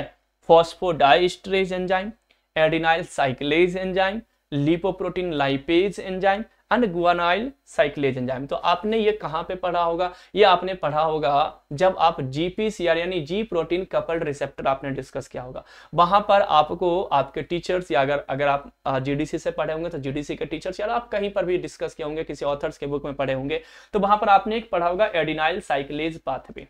एडिनाइल साइक्लेज पाथवेज में क्या होता है? तो साइक्लिक AMP का फॉर्मेशन होता है, इंट्रासेलुलर साइक्लिक AMP का कंसंट्रेशन को इंक्रीज किया जाता है, यही ना? तो वो बनते किससे हैं? ATP से। एडिनाइल साइक्लेज पाथवे, नाम में ही है एडिनाइल साइक्लेज, तो दैट्स वाई यहां पर करेक्ट आंसर क्या हो जाएगा? एडिनाइल साइक्लेज, जहां पर साइक्लिक AMP का फॉर्मेशन होता है कहां से? ATP से। तो देखिए ड्रग रिसेप्टर से ये क्वेश्चन था आपका, क्लियर? तो एडिनाइल साइक्लेज यहां पर क्या हो जाएगा? करेक्ट आंसर हो जाएगा। सिंपली यहां पर कह रहा था अल्फा सब यूनिट विद द GTP यानी guanosine triphosphate bind to adenylyl cyclase the convert ATP to cyclic AMP। ये ATP को AMP में क्या करता है? कन्वर्ट करता है। ये सिंपल सा एक लॉजिक है। मीनिंग्स मैंने आपको क्लियर कर दिया, यहां से आपको चीजें क्या हो जाएगी? सॉल्व हो जाएगी, ठीक है? कम टू द नेक्स्ट, ये केरला PSC 2021 का क्वेश्चन है। टेराटोजेनिक ड्रग एक्सेप्ट, यहां पर टेराटोजेनिक ड्रग का एग्जांपल दिया गया है और यहां पर पूछा गया एक्सेप्ट, यानी इनमें से कौन से ऐसे ड्रग हैं जो टेराटोजेनिक इफेक्ट कॉज नहीं करेंगे। और टेराटोजेनिक से अभी तक हम लोगों ने 2-3 क्वेश्चन देख लिया। देखो कितना इंपॉर्टेंट है, जो हर बार लगभग कहीं ना कहीं जो भी इंडिया में फार्मासिस्ट का एग्जामिनेशन होता है वहां पर यहां से क्वेश्चन बनते ही बनते हैं। तो टेराटोजेनिक का मीनिंग एक तो क्लियर आपको याद रखना, तो मीनिंग से भी मैंने आपको बता दिया कि फिटस में क्या हो जाता है? अब नॉर्मल ग्रोथ होती है। अब कौन से ड्रग नहीं शो करते हैं? स्टीलबेस्ट्रॉल, वारफेरिन, फेनिटोइन, डाइसाइक्लोमिन। इनमें से 4 में से कौन से ऐसे ड्रग हैं जो टेराटोजेनिक इफेक्ट कॉज नहीं करते हैं? तो एग्जाम्पल मैंने उस समय भी बताया था कि एग्जाम्पल आपको याद रखना है कि कौन कौन से ऐसे ड्रग हैं जो टेराटोजेनिक इफेक्ट कॉज करते हैं। तो यहाँ पे एक आंसर हो जाएगा जी डाइसाइक्लोमिन। स्टिलबेस्ट्रॉल भी कॉज करेगा, वारफेरिन भी कॉज करते हैं, फेनिटोइन भी कॉज करते हैं। डाइसाइक्लोमिन जो ड्रग है, डाइसाइक्लोमिन आपका जो ड्रग है ये बेसिकली H1 इनहिबिटर है। कहां पर यूज होता है ड्रग सर? तो ये ड्रग आपने पढ़ा होगा एंटी एमेटिक्स में। एंटी एमेटिक्स में आपने H1 ब्लॉकर ड्रग डाइमेनहाइड्रामिन, डाइफेनहाइड्रामिन, डाइमेनहाइड्रिनेट, यहीं पर आपने पढ़ा होगा डाइसाइक्लोमिन, सिनेरेजिन, मेक्लीजिन, मेक्लोजिन, प्रोमिथाजिन, है ना, डॉक्सिलामिन, ये आपने यहाँ पर ड्रग पढ़ा होगा, है ना। तो एक बार उसको एक बार देख लेना, ठीक है। तो एंटी कैंसर ड्रग मिथोट्रिक्सेट, ये आपको ये ह्यूमन टेराटोजेनिक जो ड्रग होते हैं जो टेराटोजेनिक इफेक्ट कॉज करते हैं। तो एंटी कैंसर ड्रग में आपका है cleft palate, hydrocephalus, multiple defect, fetal death. Androgens आपका किस टाइप ऑफ एबनॉर्मेलिटीज कॉज करेगा? तो androgen virilization, limb oesophageal, cardiac defect, progestins virilization, ये अलग अलग डिफेक्ट हैं, ये टेराटोजेनिक इफेक्ट हैं जो फीटस में देखने को मिलेंगे। Stilboestrol vaginal carcinoma in teenage female of offspring, और वेजाइनल कार्सिनोमा कॉज करेगा। Tetracycline discoloured and deform teeth, tetracycline. Warfarin depressed nose, eyes and hand defect, growth retardation. Phenytoin hypoplastic phalanges, cleft lip palate, microcephaly, ये सारे क्या करेंगे? ये cause करेंगे, ठीक है। अब आते हैं next drug, that is the therapeutics index is a ratio of. Therapeutics index मैंने आपको शायद फर्स्ट या सेकंड क्वेश्चन में ही आज वाले सेशन में आपको मैंने बताया था कि थेरापेटिक्स इंडेक्स का मतलब क्या होता है। तो therapeutics index is a ratio of, क्या है भाई रेशियो? किसका रेशियो को थेरापेटिक्स इंडेक्स? DHS महाराष्ट्र 2021 का क्वेश्चन है। Toxic dose and therapeutics dose, ये फर्स्ट है। Therapeutics dose and percent response, third toxic dose and percent of toxic response, and none of the above. तो therapeutics index is a ratio of, किसके ratio को हम therapeutics index कहते हैं? Maharashtra 2021 DHS का ये क्वेश्चन था। तो therapeutics index is a dose, sorry it is a ratio of toxic dose and therapeutics dose, यानी जो थेरापेटिक्स डोज है जिसमें थेरेपी मिलेगी और जिसमें टॉक्सिसिटी मिलेगी, दोनों डोज के रेशियो को हम थेरापेटिक्स इंडेक्स कहते हैं। मैंने आपको बताया था ना कि आपका एक लीगल डोज होता है 50% एनिमल की डेथ होना, और एक इफेक्टिव डोज माना जाता है जिसमें 50% ड्रग अपना एक्शन देता है। वही यहां पर है कि टॉक्सिक डोज क्या है, किस डोज में यानी ड्रग का किस अमाउंट में, किस कंसेंट्रेशन में ड्रग टॉक्सिक इफेक्ट कॉज कर रहा है, और किस कंसेंट्रेशन में या किस डोज में ड्रग थेरापेटिक्स इफेक्ट यानी कि अपना फार्माकोलॉजिकल एक्शन प्रोड्यूस कर रहा है। इन दोनों के रेशियो को हम थेरापेटिक्स इंडेक्स कहते हैं। तो therapeutics index it is the range of doses eight which medication is effective without unacceptable adverse effect, यानी बगैर एडवर्स इफेक्ट शो किए हुए मेडिसिन जो अपना थेरापेटिक्स इफेक्ट अपना एक्शन प्रोड्यूस करता है वो आपका क्या है? थेरापेटिक्स इंडेक्स कहलाता है। It is a ratio of median lethal dose, मैंने बताया ना लीथल डोज और आपका इफेक्टिव डोज, इन दोनों के रेशियो को LD 50 यानी 50% लीथल डोज यानी 50% एनिमल्स मर गए, और इफेक्टिव यानी कि 50% एनिमल में एक्शन मिला, उस डोज को ही हम थेरापेटिक्स डोज कहते हैं, थेरापेटिक्स इंडेक्स कहते हैं। क्लियर, समझ में आ गया? तो ये क्या है, बस पूछने का तरीका चेंज हो गया है, बाकी LD/ED 50 आप कर सकते थे। Come to the next question, a drug that decrease the activity of another drug is called, क्या करा? A drug that decrease the activity of another drug, वैसे ड्रग जो दूसरे ड्रग के एक्टिविटी को डिक्रीज करेंगे उस ड्रग को हम क्या कहेंगे? एंटागोनिस्ट, एगोनिस्ट, एडवर्स रिएक्शन और सिनर्जिक। ये भी आपका DHS महाराष्ट्र 2021 का क्वेश्चन है, बहुत ही आसान क्वेश्चन है। वैसे ड्रग जो दूसरे ड्रग के एक्शन को कम करते हैं उसको क्या कहते हैं? तो simply it is known as antagonist. Clear ना? ये तो आपको पहले से ही मालूम है। एगोनिस्ट क्या करते हैं? तो एक्शन को प्रोड्यूस करते हैं, प्रमोट करते हैं, जो रिसेप्टर का एक्शन होता है उसको इंड्यूस करवाते हैं। एंटागोनिस्ट जो होता है उस एक्शन को क्या करता है जी? डिक्रीज करता है, कम करता है, ये एंटागोनिस्ट होते हैं। क्लियर? चलिए next, affinity is measures of DHS Maharashtra 2021 का क्वेश्चन है। एफिनिटी का मतलब होता है बाइंडिंग, रिसेप्टर पे ड्रग कोई बाइंड करता है तो उसको हम कहते हैं एफिनिटी, और उस रिसेप्टर पे ड्रग बाइंड करके अपना एक्शन प्रोड्यूस करता है उसको हम बोलते हैं इंट्रिंसिक एफिकेसी या इंट्रिंसिक एक्टिविटीज। तो affinity is a measure of, affinity is a measure of, affinity को मेजर किया जाता है, मतलब क्या है? तो drug binding to plasma protein, drug binding to a receptor, अभी मैंने आपको बताया ना drug inhibiting potential of drug, तो drug binding to a receptor that is the affinity. Agonist के पास एफिनिटी होता है, इंट्रिंसिक एक्टिविटी भी होता है। इंट्रिंसिक एक्टिविटी मतलब जो थेरापेटिक्स इफेक्ट वो कॉज कर रहा है। एंटागोनिस्ट के पास एफिनिटी तो होता है लेकिन इंट्रिंसिक एक्टिविटी नहीं होता है। पार्शियल एगोनिस्ट के पास एफिनिटी होता है बट सब मैक्सिमल इंट्रिंसिक एक्टिविटी होता है, सब मैक्सिमल इंट्रिंसिक एक्टिविटी। और जो इनवर्स एगोनिस्ट होता है उसके पास एफिनिटी होता है और अपोजिट टू इंट्रिंसिक एक्टिविटी होता है। ये पॉइंट आपने डिस्कस किया होगा और जीडीसी के मॉड्यूल्स में भी दिया गया है। तो drug binding to a receptor, ये सिंपली आपको याद रखना, that is the affinity. Clear? जो बाइंड करने का प्रोसेस होता है उसी को हम क्या कहते हैं? एफिनिटी कहते हैं। क्लियर? नेक्स्ट क्वेश्चन पे आते हैं, what does the term potentiation means? Potentiation, potentiation मतलब होता है सुपरा एडिटिव्स, सॉरी मतलब बहुत ज्यादा क्या करना, ऐड करना। महाराष्ट्र पोर्ट 2021 का क्वेश्चन है ji. Cumulative ability of a drug, hypersensitivity to a drug, fast tolerance developing, intensive increase of drug effect due to their combination. तो पोटेंशिएशन का मतलब होता है सुपरा एडिटिव्स। अभी मैंने आपको बताया था, एक क्वेश्चन हम लोगों ने सॉल्व किया था, उस क्वेश्चन में ये था, जब सिनर्जिस्टिक वाला क्वेश्चन हम लोग सॉल्व कर रहे थे तो वहां पर आपको एडिटिव्स और सुपरा एडिटिव्स दो तरह के ड्रग्स मैंने आपको बताए थे। तो यहाँ पर वही है, what does the term potentiation, potentiation का मतलब यहाँ पर क्या है? तो यहाँ पर सिंपली मैंने बताया ना कि सुपरा एडिटिव्स यानी दो ड्रग को हमने कॉम्बिनेशन में यूज किया तो दोनों का इफेक्ट बहुत ज्यादा बढ़ गया, उसी को हम क्या कहते हैं? पोटेंशिएशन कहते हैं। दैट्स व्हाई ऑप्शन डी यहाँ पर क्या हो जाएगा? करेक्ट हो जाएगा। Intensive increase of drug effect due to their combination, यानी ड्रग को हमने कॉम्बिनेशन में यूज किया जिस कारण से ड्रग का इफेक्ट बहुत ज्यादा बढ़ गया, उसी को हम क्या कहेंगे जी? पोटेंशिएशन कहेंगे।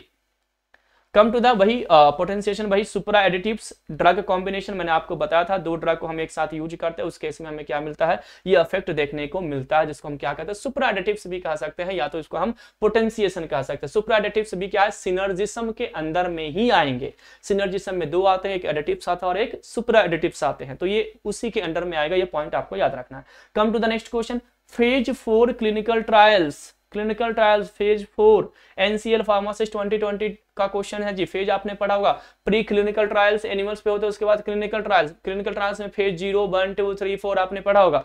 फेज 4 का मतलब क्या है? Human pharmacology and safety, therapeutics exploration, therapeutics confirmation, post marketing surveillance.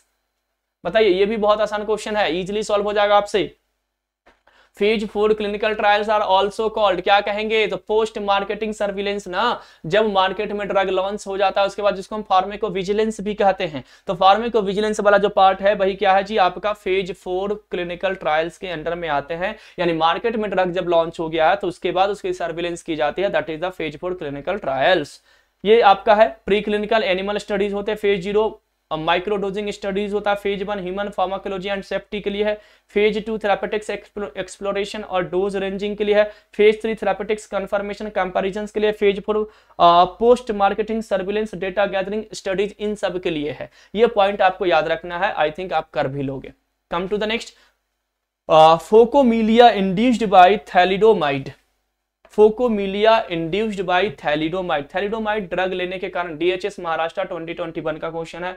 फोकोमिलिया, phocomelia induced by thalidomide, यहां पर आपका है शॉर्टनिंग ऑफ अपर और and lower limb, upper and lower limb का शॉर्टनिंग होना फोकोमिलिया कहलाएगा। Patient is not able to seek bright light, यानी उसमें वो सी ब्राइट लाइट को देखने में कैपेबल नहीं है।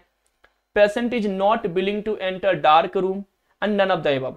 तो फोकोमिलिया मींस क्या होते हैं? फोको मतलब आपको समझ में आ गया कि आई से रिलेटेड प्रॉब्लम है, सॉरी है ना। तो फोकोमिलिया का सिंपल मतलब यहाँ पर होगा जो थैलिडोमाइड इंड्यूस करता है, सॉरी आई से रिलेटेड नहीं था, ये क्या है? Shortening of upper and lower limb, upper और लोअर लिम्ब यानी जो हमारे ऊपर का पार्ट है, हाथ पैर ये सब, जो लोअर लिम्ब में पैर आ जाएगा और अपर लिम्स में आपके ये हैंड्स वगैरह आ जाएंगे, तो इनका शॉर्टनिंग होना, दैट इज द फोकोमिलिया। मैं ये कहना चाह रहा था कि आईज से रिलेटेड वर्ड नहीं है, गलती से वो आ गया कि आईज से रिलेटेड वर्ड है, ठीक है ना। तो आईज से रिलेटेड नहीं है तो यहाँ पर ब्राइट लाइट वगैरह इन सब चीजें तो आएगा ही नहीं। तो फोकोमिलिया सिंपली यहाँ पर याद रखना, थैलिडोमाइड ड्रग जो है वो इंड्यूस करता है इसको। इसमें हम अपर और लोअर लिम्ब क्या हो जाते हैं? छोटे हो जाते हैं। यहाँ पे देखें ना, बेबीज का डायग्राम है, किसी बेबीज का पैर छोटा है, किसी का हाथ छोटा है, ये एक्चुअली क्या है? फोकोमिलिया का एडवर्स इफेक्ट है। तो फोकोमिलिया और amelia is a rare condition that cause very short limb, जिसमें क्या होता है बहुत छोटे शॉर्ट लिम्ब्स हो जाते हैं। Drug causing phocomelia is thalidomide, it is a type of congenital disorder, deformation of the limb, defect of the eyes, nose and ears, इन सब में डिफेक्ट होते हैं। ये आपका फोकोमिलिया है, ठीक है ना। तो फोकोमिलिया कॉज कौन करता है आपका, थैलिडोमाइड, ये आपको याद रखना है, बहुत इंपॉर्टेंट क्वेश्चन है, यहां से क्वेश्चन आ भी चुके हैं।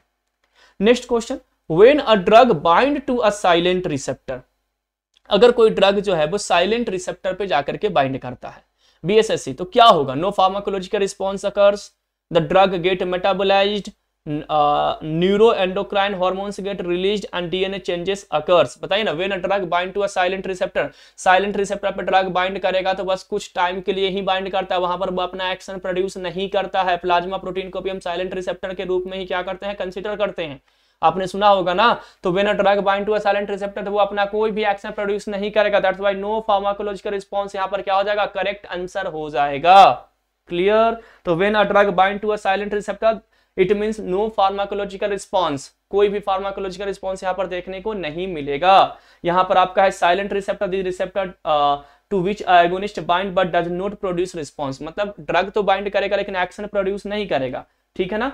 ये आपका क्या है जी, साइलेंट रिसेप्टर का पॉइंट है। नेक्स्ट क्वेश्चन 400 क्वेश्चंस पे आ गए, यानी कि 25 नंबर का क्वेश्चन है आज का।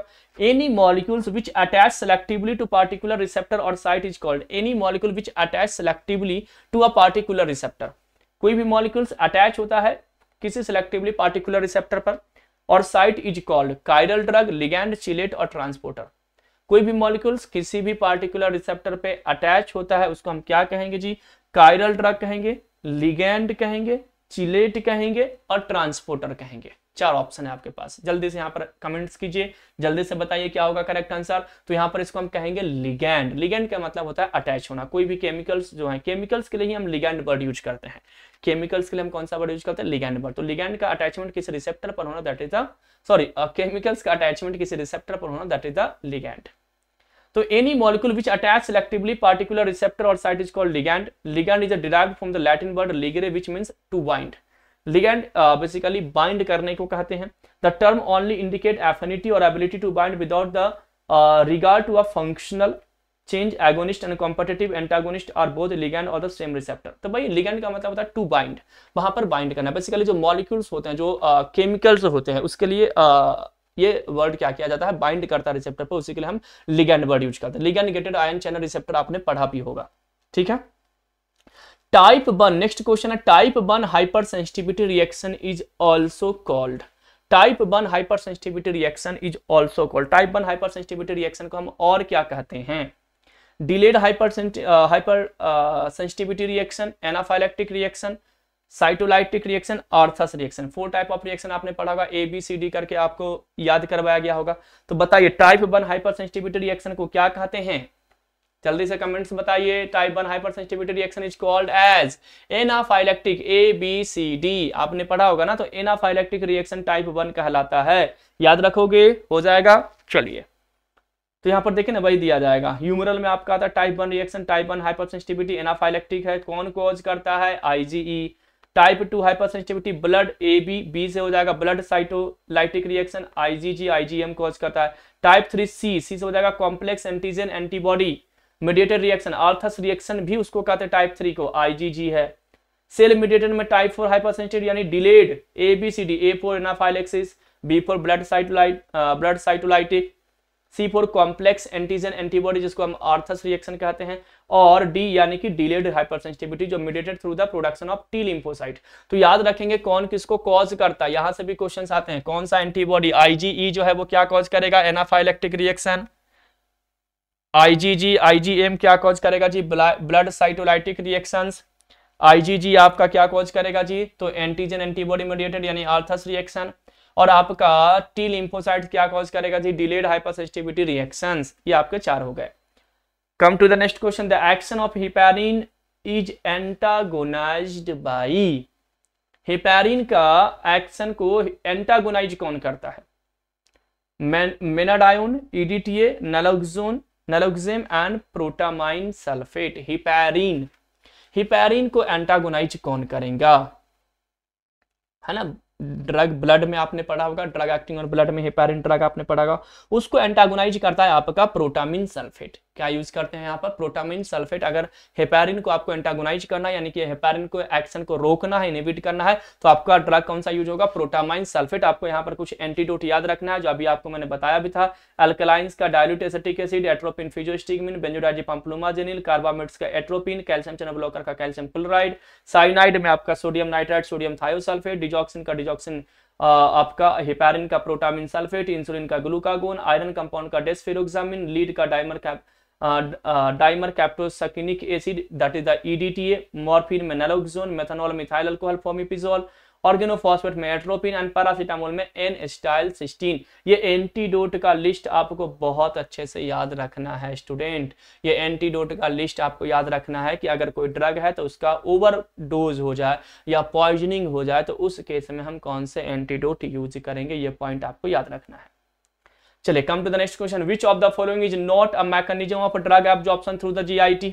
विच of the following is not a mechanism of drug absorption through the GIT? GIT, जब हम ड्रग को एडमिनिस्ट्रेट करते हैं तो हमारे GIT से ड्रग अब्जॉर्ब होकर के ब्लड में जाता है, तो अलग अलग मैकेनिज्म वहां पर होते हैं। इनमें से कौन सा मैकेनिज्म नहीं होता है? Pore transport, active transport, endocytosis, metastasis. बताइए ना कौन सा नहीं यूज होगा? तो ऑब्वियस सी बात है सर, मेटास्टैसिस। मेटास्टैसिस नहीं होता है। पोर ट्रांसपोर्ट तो होता है ना, पोर मतलब चैनल्स के थ्रू ट्रांसपोर्ट होना, ओपनिंग्स। एक्टिव ट्रांसपोर्ट भी होता है, एंडोसाइटोसिस यानी सेल के अंदर जाना, एंडोसाइटोसिस भी होता है, मेटास्टैसिस नहीं होते हैं। तो दैट्स वाई यहाँ पर क्या हो जाएगा? बहुत सिंपल सा क्वेश्चन था, मेटास्टैसिस यहाँ पर करेक्ट आंसर हो जाएगा। मेटास्टैसिस एक्चुअली क्या पैथोजन है और कैंसरस कॉजिंग एजेंट है ना। कैंसरस ट्यूमर में बेसिकली हम क्या करते हैं? मेटास्टैसिस वर्ड यूज करते हैं। पोर ट्रांसपोर्ट आपको मालूम है, चैनल्स के थ्रू जो ट्रांसपोर्ट होता है, एक्टिव ट्रांसपोर्ट, एंडोसाइटोसिस, ये सब आपको पॉइंट्स पहले से ही क्लियर है। एक बार इसको रीड कर लेना अगर आपने वो पॉइंट्स को डिस्कस नहीं किया है तो। एक्चुअली एक्टिव ट्रांसपोर्ट का मतलब क्या होता है कि movement of any substance from low concentration to high concentration. Low to high concentration होता है तो वो एक्टिव ट्रांसपोर्ट है। एंडोसाइटोसिस मतलब सेल के अंदर जाना, एंडोसाइटोसिस सेल से बाहर जाना, एक्सोसाइटोसिस। ठीक है ना। अब आते हैं next question. Pharmacodynamics involve the study of following. Pharmacodynamics involve the study of following. Pharmacodynamics में बहुत सारे पॉइंट हैं जिनका हमें स्टडी करना है। Mechanism of drug action, bio transformation of drug in the organism, distribution of drug in the organism, excretion of drug in the organism. तो pharmacodynamics देखो, ये आपका मेटाबॉलिज्म, एक क्वेश्चन अभी हम लोगों ने सॉल्व भी किया था। Metabolism, distribution, excretion is the part of pharmacokinetics. Mechanism of drug action is the part of pharmacodynamics. यानी what the drug does with our body, that is the pharmacodynamics. अभी एक क्वेश्चन हम लोगों ने इससे सॉल्व भी किए थे, वहां पर ये मीनिंग्स भी हम लोगों ने डिस्कस किए थे। तो फार्माकोडायनेमिक्स मींस होता है study of drug effect. It started with describing what the drug do and goes into the explain how they do it. It attempt to elucidate the complete action effect and the dose effect relationship. Modification of the action of one drug by the another drug is also aspect of pharmacodynamics. यानी एक drug दूसरे drug के साथ use होते हैं और एक दूसरे के एक्शन को मॉडिफाई करते हैं, बढ़ाते हैं, यानी सिनर्जिज्म, एंटागोनिज्म, ये सब भी आपका यानी एडिटिव, सुपर एडिटिव्स, ये सब के सब फार्माकोडायनेमिक्स के अंडर में ही आते हैं।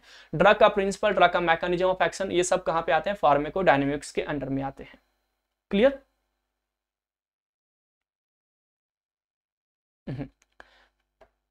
Come to the next question. That is the drug on which people becomes dependent are called.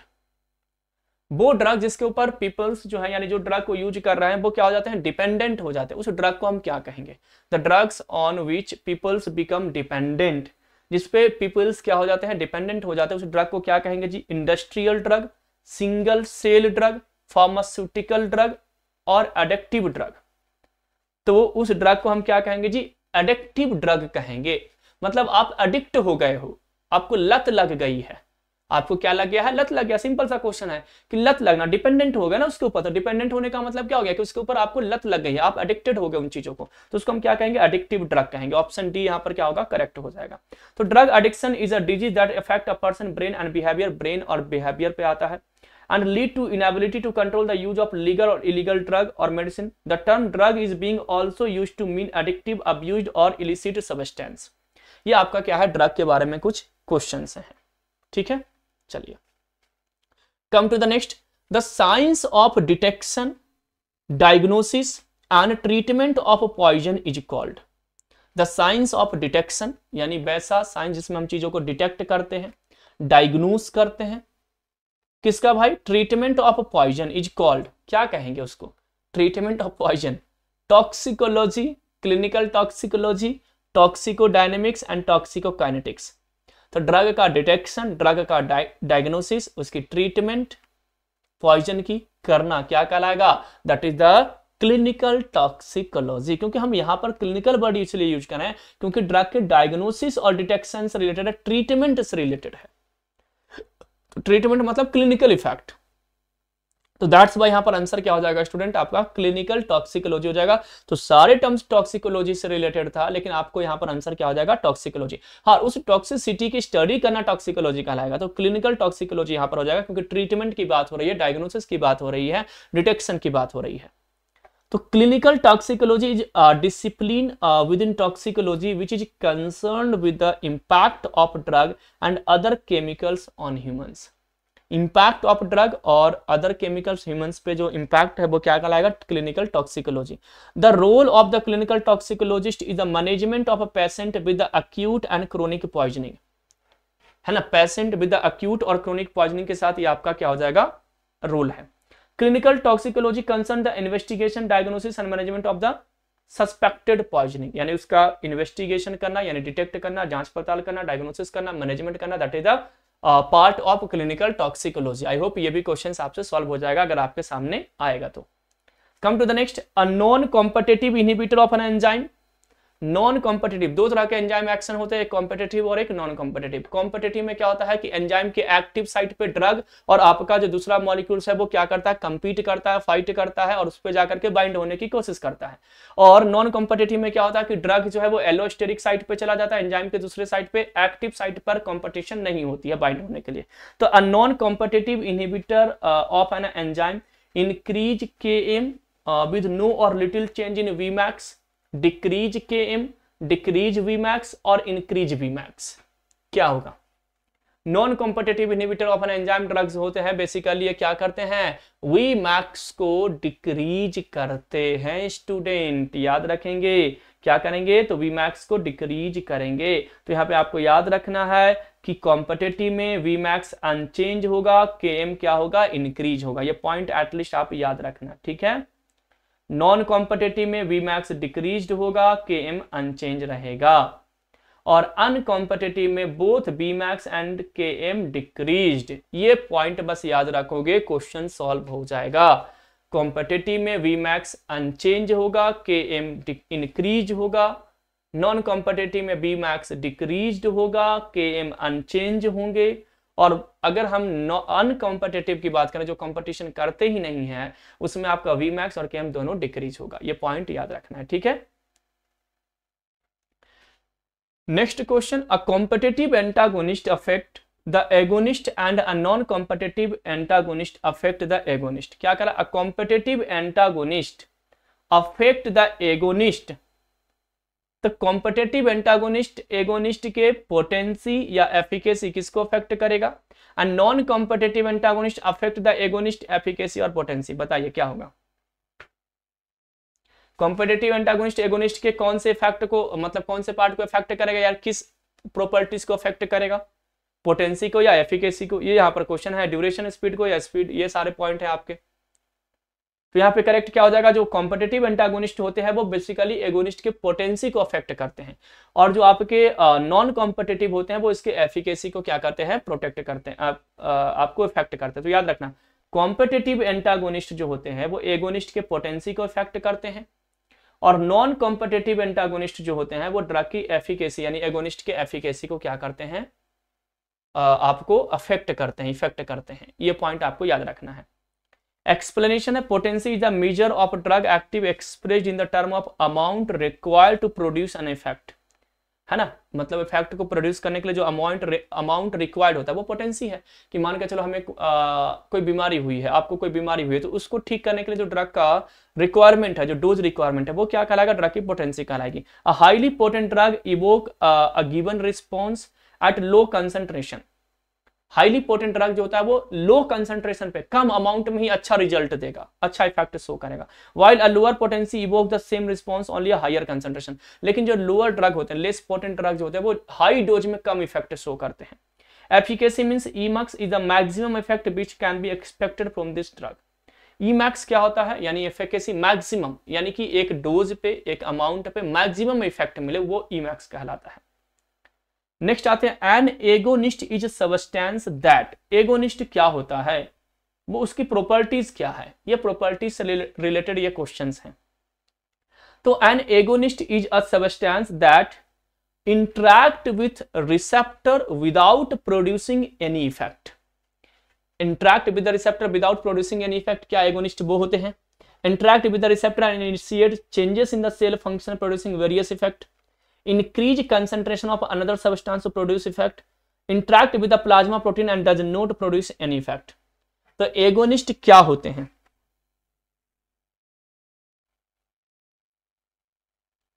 क्या होंगे यहां पर, तो option number B, it interact with the receptor and initiate changes in the cell function producing various effect.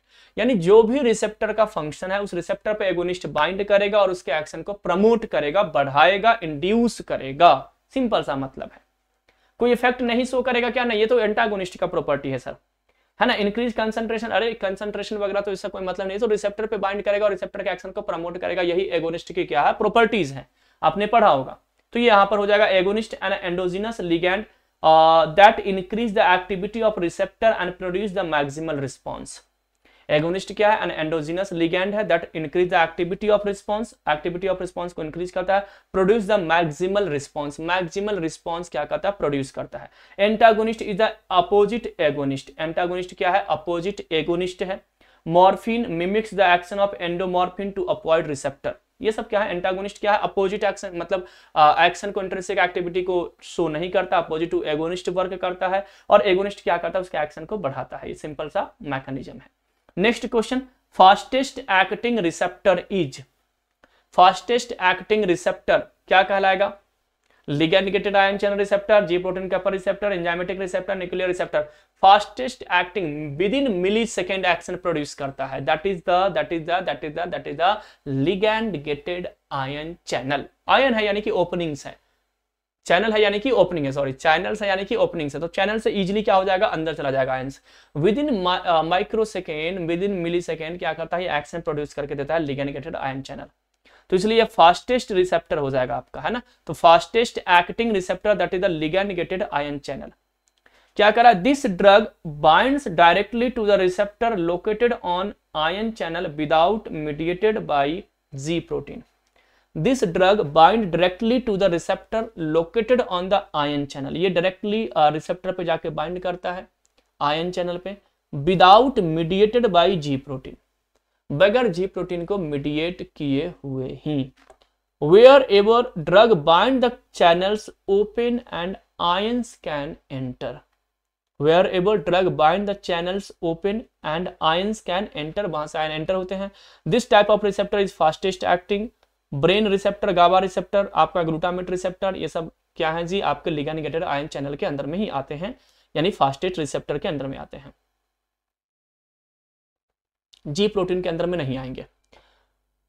Next question, pharmacodynamics tolerance में involve changes in number of drug receptor, affinity of drug receptor, function of drug receptor and all of the above. Pharmacodynamics tolerance में involve changes इन, अगर tolerance हुआ है तो किस में changes होगा, drug receptor के, नंबर, एफिनिटी, फंक्शन, क्या हो जाएगा, तो यहां पर आंसर हो जाएगा ऑल ऑफ द एबव। सभी में, नंबर पे भी, एफिनिटी पे भी, फंक्शन पे भी, सभी में यहां पर चेंजेस देखने को मिलेगा। That is the pharmacodynamics tolerance में involve changes in the number, affinity as well as function of the drug receptor. ये पॉइंट आपको याद रखना है।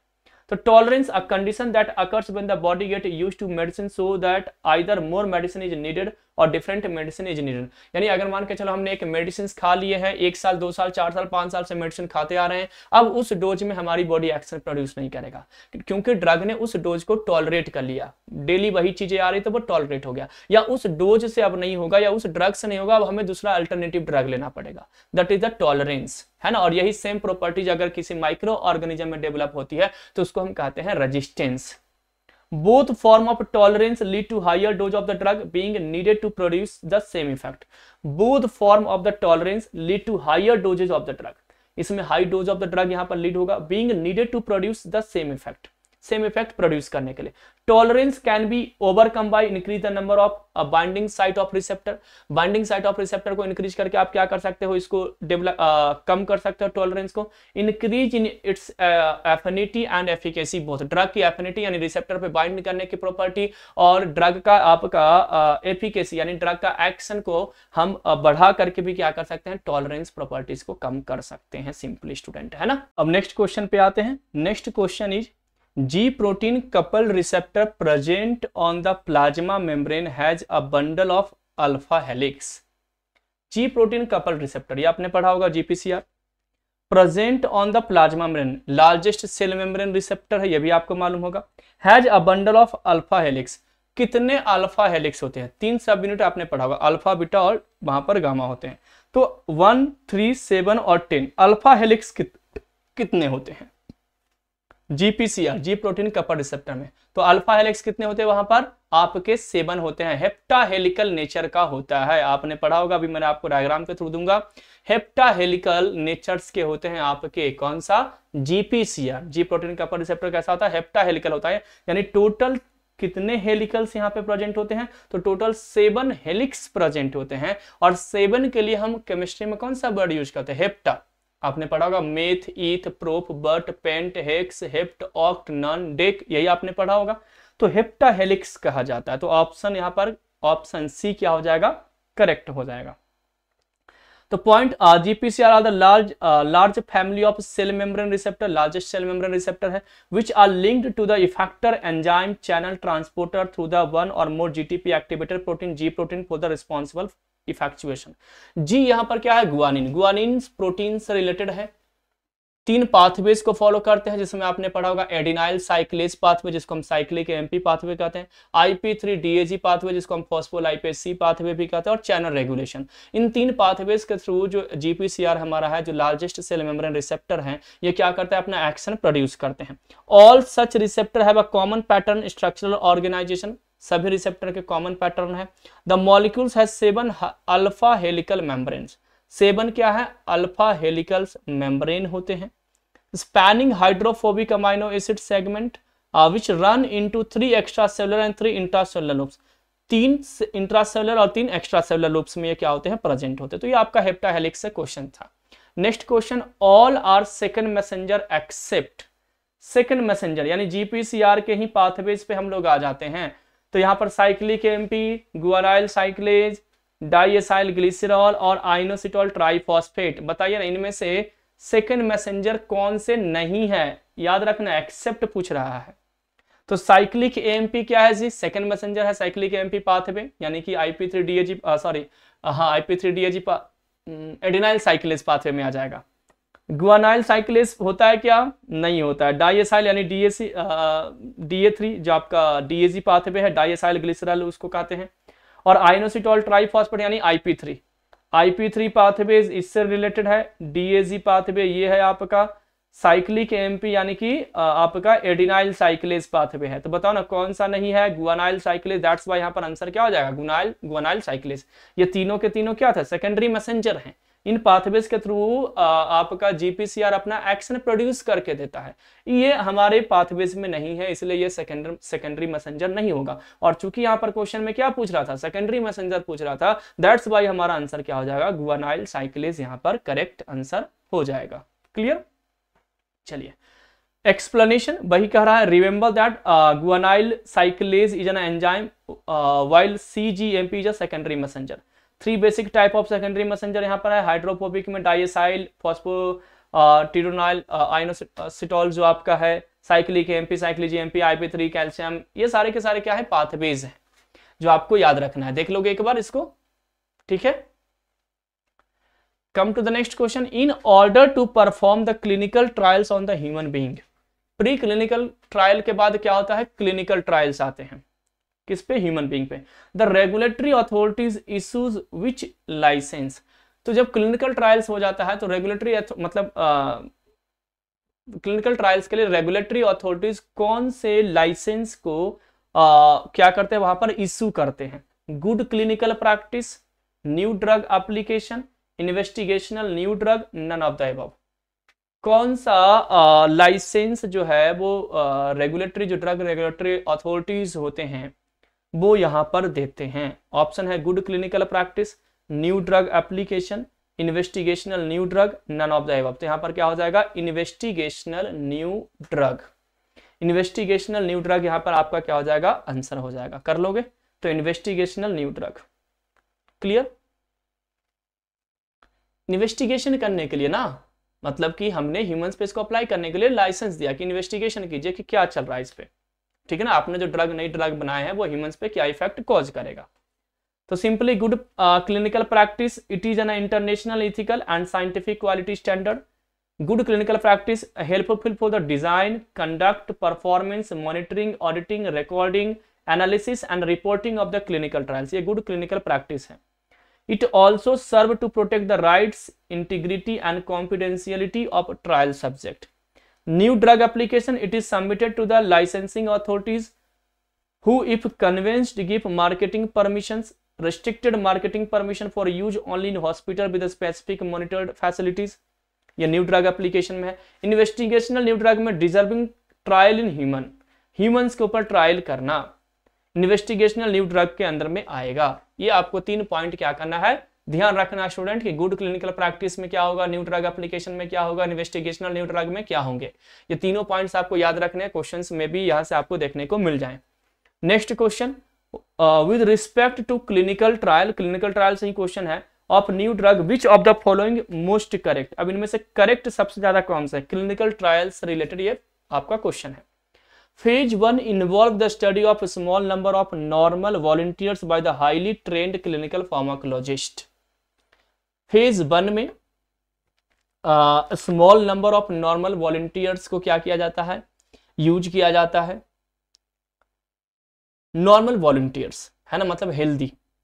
Phase 2 involved the use of new drug in a large number of patients, around 1000 to 5000, who have the disease to be treated.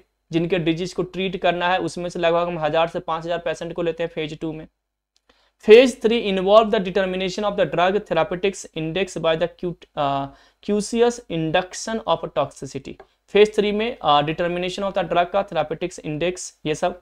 Phase 4 involve the detailed study of the toxic effect that have been discovered in phase 3। अब इनमें से सही कौन से हैं? कौन सा statement सही होगा? रीड करो जल्दी से बताओ। Which one of the statement is correct related to clinical trials? तो option A, that is the phase 1 involve the study of a small number of normal volunteers by highly trained clinical pharmacologist. Small number of volunteers लेते हैं यहाँ पर highly trend pharmacologist के through. तो देखिए ना, pre clinical में आपका क्या है? टेस्टिंग एनिमल्स के ऊपर होता है, अनरिस्ट्रिक्टेड होता है, कुछ भी आप कर सकते हैं। फेज 0 में pharmacokinetics, oral bio availability and half life हमारा एम है, गोल है। वेरी स्मॉल सब थेरापेटिक्स डोज दिया जाता है, 10 हेल्दी वॉलंटियर्स अराउंड लिए जाते हैं। फेज 1 में testing healthy volunteers for dose ranging के लिए यूज किया जाता है। सब थेरापेटिक्स असेंडिंग डोज है, 20 to 100 हेल्दी वॉलंटियर्स यहाँ पे लिया जाता है। और कैंसर के केस में हम कैंसर वाले यूज करते हैं, बाकी किसी में हम हेल्दी ही लेंगे, डिजीज वाले नहीं लेंगे, लेकिन एंटी कैंसर ड्रग है तो कैंसर की पेशेंट लेंगे। फेज 2 में आपने वही पढ़ा होगा, थेरापेटिक्स डोज के लिए है 100 to 300 लिया जाता है। फेज 3 में आपने 300 to 3000 लिया जाता है। और इसके बाद फेज 4 में आपने क्या देखा होगा? Post marketing surveillance. ये आपने पढ़ा भी होगा, एक बार इसको आप देख लीजिए। कोई डाउट है मतलब यहाँ पर तो उसको आपको क्या कर लेना है? कंप्लीट कर लेना है। यहाँ से क्वेश्चंस आपको मिलेंगे स्टूडेंट, फेजेस से क्वेश्चंस आते हैं फार्मासिस्ट के एग्जामिनेशंस में, तो इसको आपको अच्छे से एक बार रीड करके जाना है। Next question, higher the value of therapeutics index. Therapeutics index की वैल्यू अगर हाई है तो higher the value of therapeutics index lower the potency. अगर थेरापेटिक्स इंडेक्स की वैल्यू ज्यादा है तो क्या होगा? एक हमने क्वेश्चन सॉल्व किया था, narrow the therapeutics index, therapeutics windows की बात हुई थी वहां पर, है ना। तो higher the value of therapeutics index की वैल्यू अगर ज्यादा है तो lower the potency, lower will be the efficacy, higher the therapeutics action and safer is the drug. बताइए क्या होगा? हायर द थेरापेटिक्स इंडेक्स अगर ज्यादा होगा तो ड्रग क्या होंगे, तो ड्रग यहाँ पर ज्यादा सेफ होंगे। एक क्वेश्चन हमने अभी वाले ही सेशन में सॉल्व किया था कि अगर narrow the therapeutics index of therapeutics Windows, यानी कि अगर थेरापेटिक्स इंडेक्स नैरो होगा यानी कम होगा तो ड्रग की सेफ्टी क्या होगी, कम होगी। और अगर थेरापेटिक्स इंडेक्स ज्यादा होगा उस केस में drug is more safer than narrowing therapeutics index. Clear. तो नैरो थेरापेटिक्स इंडेक्स के कंपेयर में यहां पर थेरापेटिक्स इंडेक्स जिनकी ज्यादा होगी वो क्या हो जाएगा जी, ड्रग मैक्सिमम सेफ होगा। ये पॉइंट आपको याद रखना है। The therapeutics index is the ratio between the doses of the drug that cause toxic or effect and the dose that cause therapeutics effect. Higher the value of the therapeutics index, safe is the drug. Therapeutics index is the toxic dose upon dose for therapeutics response, यानी TD upon effective dose 50 जो आपका है। तो toxic dose upon effective dose जो आपका है, इन दोनों के रेशियो को हम थेरापेटिक्स इंडेक्स कहते हैं। याद रखेंगे, यहाँ पर एक ग्राफ आपको पढ़ाया गया होगा, ये पीक है आपका इफेक्ट का, एडवर्स इफेक्ट यानी इसके ऊपर आपको एडवर्स इफेक्ट मिलेगा, ये आपका डिजायर्ड है यानी मिनिमम सेफ्टी कंसंट्रेशन, या मैक्सिमम सेफ कंसंट्रेशन, या मिनिमम इफेक्टिव कंसंट्रेशन और मैक्सिमम सेफ कंसंट्रेशन, और इसके बीच का जो ये होता है वो क्या होता है, थेरापेटिक्स विंडोज कहलाता है। क्लियर, समझ में आ गया। चलिए, ये ड्यूरेशन ऑफ एक्शन है, कितने समय तक ड्रग ने अपना एक्शन प्रोड्यूस किया, ये सब आपने डिस्कस किया होगा। Next question, the term related to the detection, assessment, understanding and prevention of adverse effect of drug is called. The term related to detection, assessment यानी डिटेक्ट करना, उसको इंप्रूव करना, अंडरस्टैंडिंग उसको समझना, prevention of adverse effect of drug is called, और उस adverse effect को prevent करना क्या कहलाएगा जी, pharmacoepidemiology, pharmacoeconomics, toxicology and pharmacovigilance. तो डिटेक्ट करना, उसमें इंप्रूवमेंट करना, उसको समझना, उसको रोकना, एडवर्स इफेक्ट को डिटेक्ट करना, उसको असेसमेंट करना, उसमें उसको समझना और उसको रोकना। ये काम किसका होता है, तो फार्मेकोविजिलेंस का होता है, जो पोस्ट मार्केटिंग सर्विलेंस होते हैं। ड्रग मार्केट में आ गया, कोई शिकायत आ रही है, कोई कंप्लेन आ रही है, तो उस केस में उसको सुधार करना, उसको ठीक करना किसका काम है, आपका फार्मेकोविजिलेंस का काम है। क्लियर। चलिए, अब अपन आते हैं pharmaco economics, deals with the cost economic aspect of the drug use therapeutically.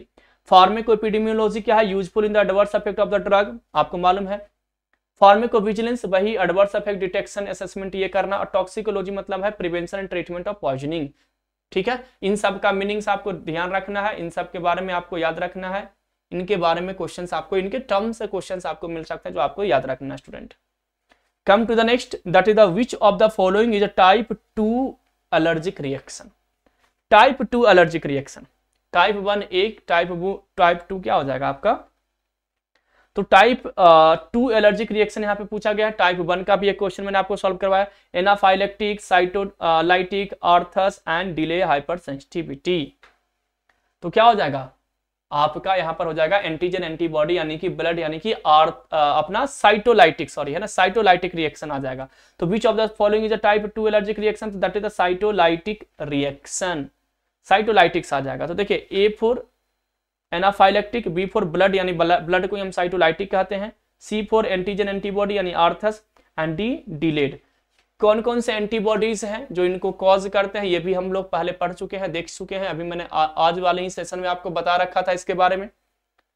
Next question है, good clinical practice, that is the GCP is not required in. GCP कहां पर रिक्वायर्ड नहीं है जी, pre clinical phase, phase 1 trial, phase 2 studies and phase 4 studies. Good clinical practice कहां पर required नहीं है, प्री क्लिनिकल में, फेज 1 में, फेज 2 में या फेज 4।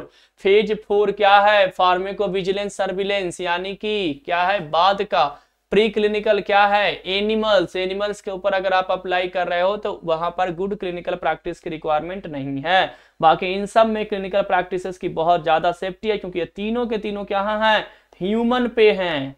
तो ह्यूमंस पे ये तीनों हैं, दैट्स व्हाई ये हमारे लिए इंपॉर्टेंट है। रिक्वायर्ड कहां पर नहीं होगा, एनिमल्स के ऊपर यानी कि प्री क्लिनिकल फेज में। ठीक है, तो it is standard for clinical studies और trial that encompass the design, conduct, monitoring, termination, audit, analysis, reporting and documentation of the studies. ये आपका क्या है जी, पॉइंट है जो आपका जीसीपी का है। Good clinical trial is not required for phase 0 trial, phase 0 trials के लिए इसको यूज नहीं किया जाता, ये भी पॉइंट याद रखना। ठीक है, नेक्स्ट क्वेश्चन 420 क्वेश्चन, यानी question number 420, post marketing surveillance is a part of which of clinical trial. Post marketing surveillance is a part of which clinical trial, यानी पोस्ट मार्केटिंग सर्विलेंस यानी फार्माकोविजिलेंस। एक question अभी हम लोगों ने इससे related अभी जस्ट सॉल्व किया था, फेज 1, फेज 2, फेज 3, फेज 4। तो क्या होगा, जल्दी से आंसर बताइए, ये तो सबसे बनना चाहिए। ये क्वेश्चन का आंसर तो हर किसी के पास होना चाहिए, हर किसी से ये क्वेश्चन सॉल्व होना चाहिए।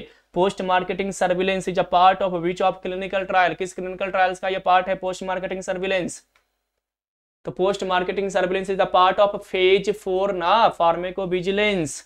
तो ये अभी मैंने आपको बताया था, नंबर ऑफ पार्टिसिपेंट, डोज, उनका एम यानी गोल क्या है, एक बार आप देख लेंगे। अभी जस्ट मैंने आपको इसको बताया था, ये आपका अलग अलग फेज है, यहाँ से क्वेश्चंस बनते हैं।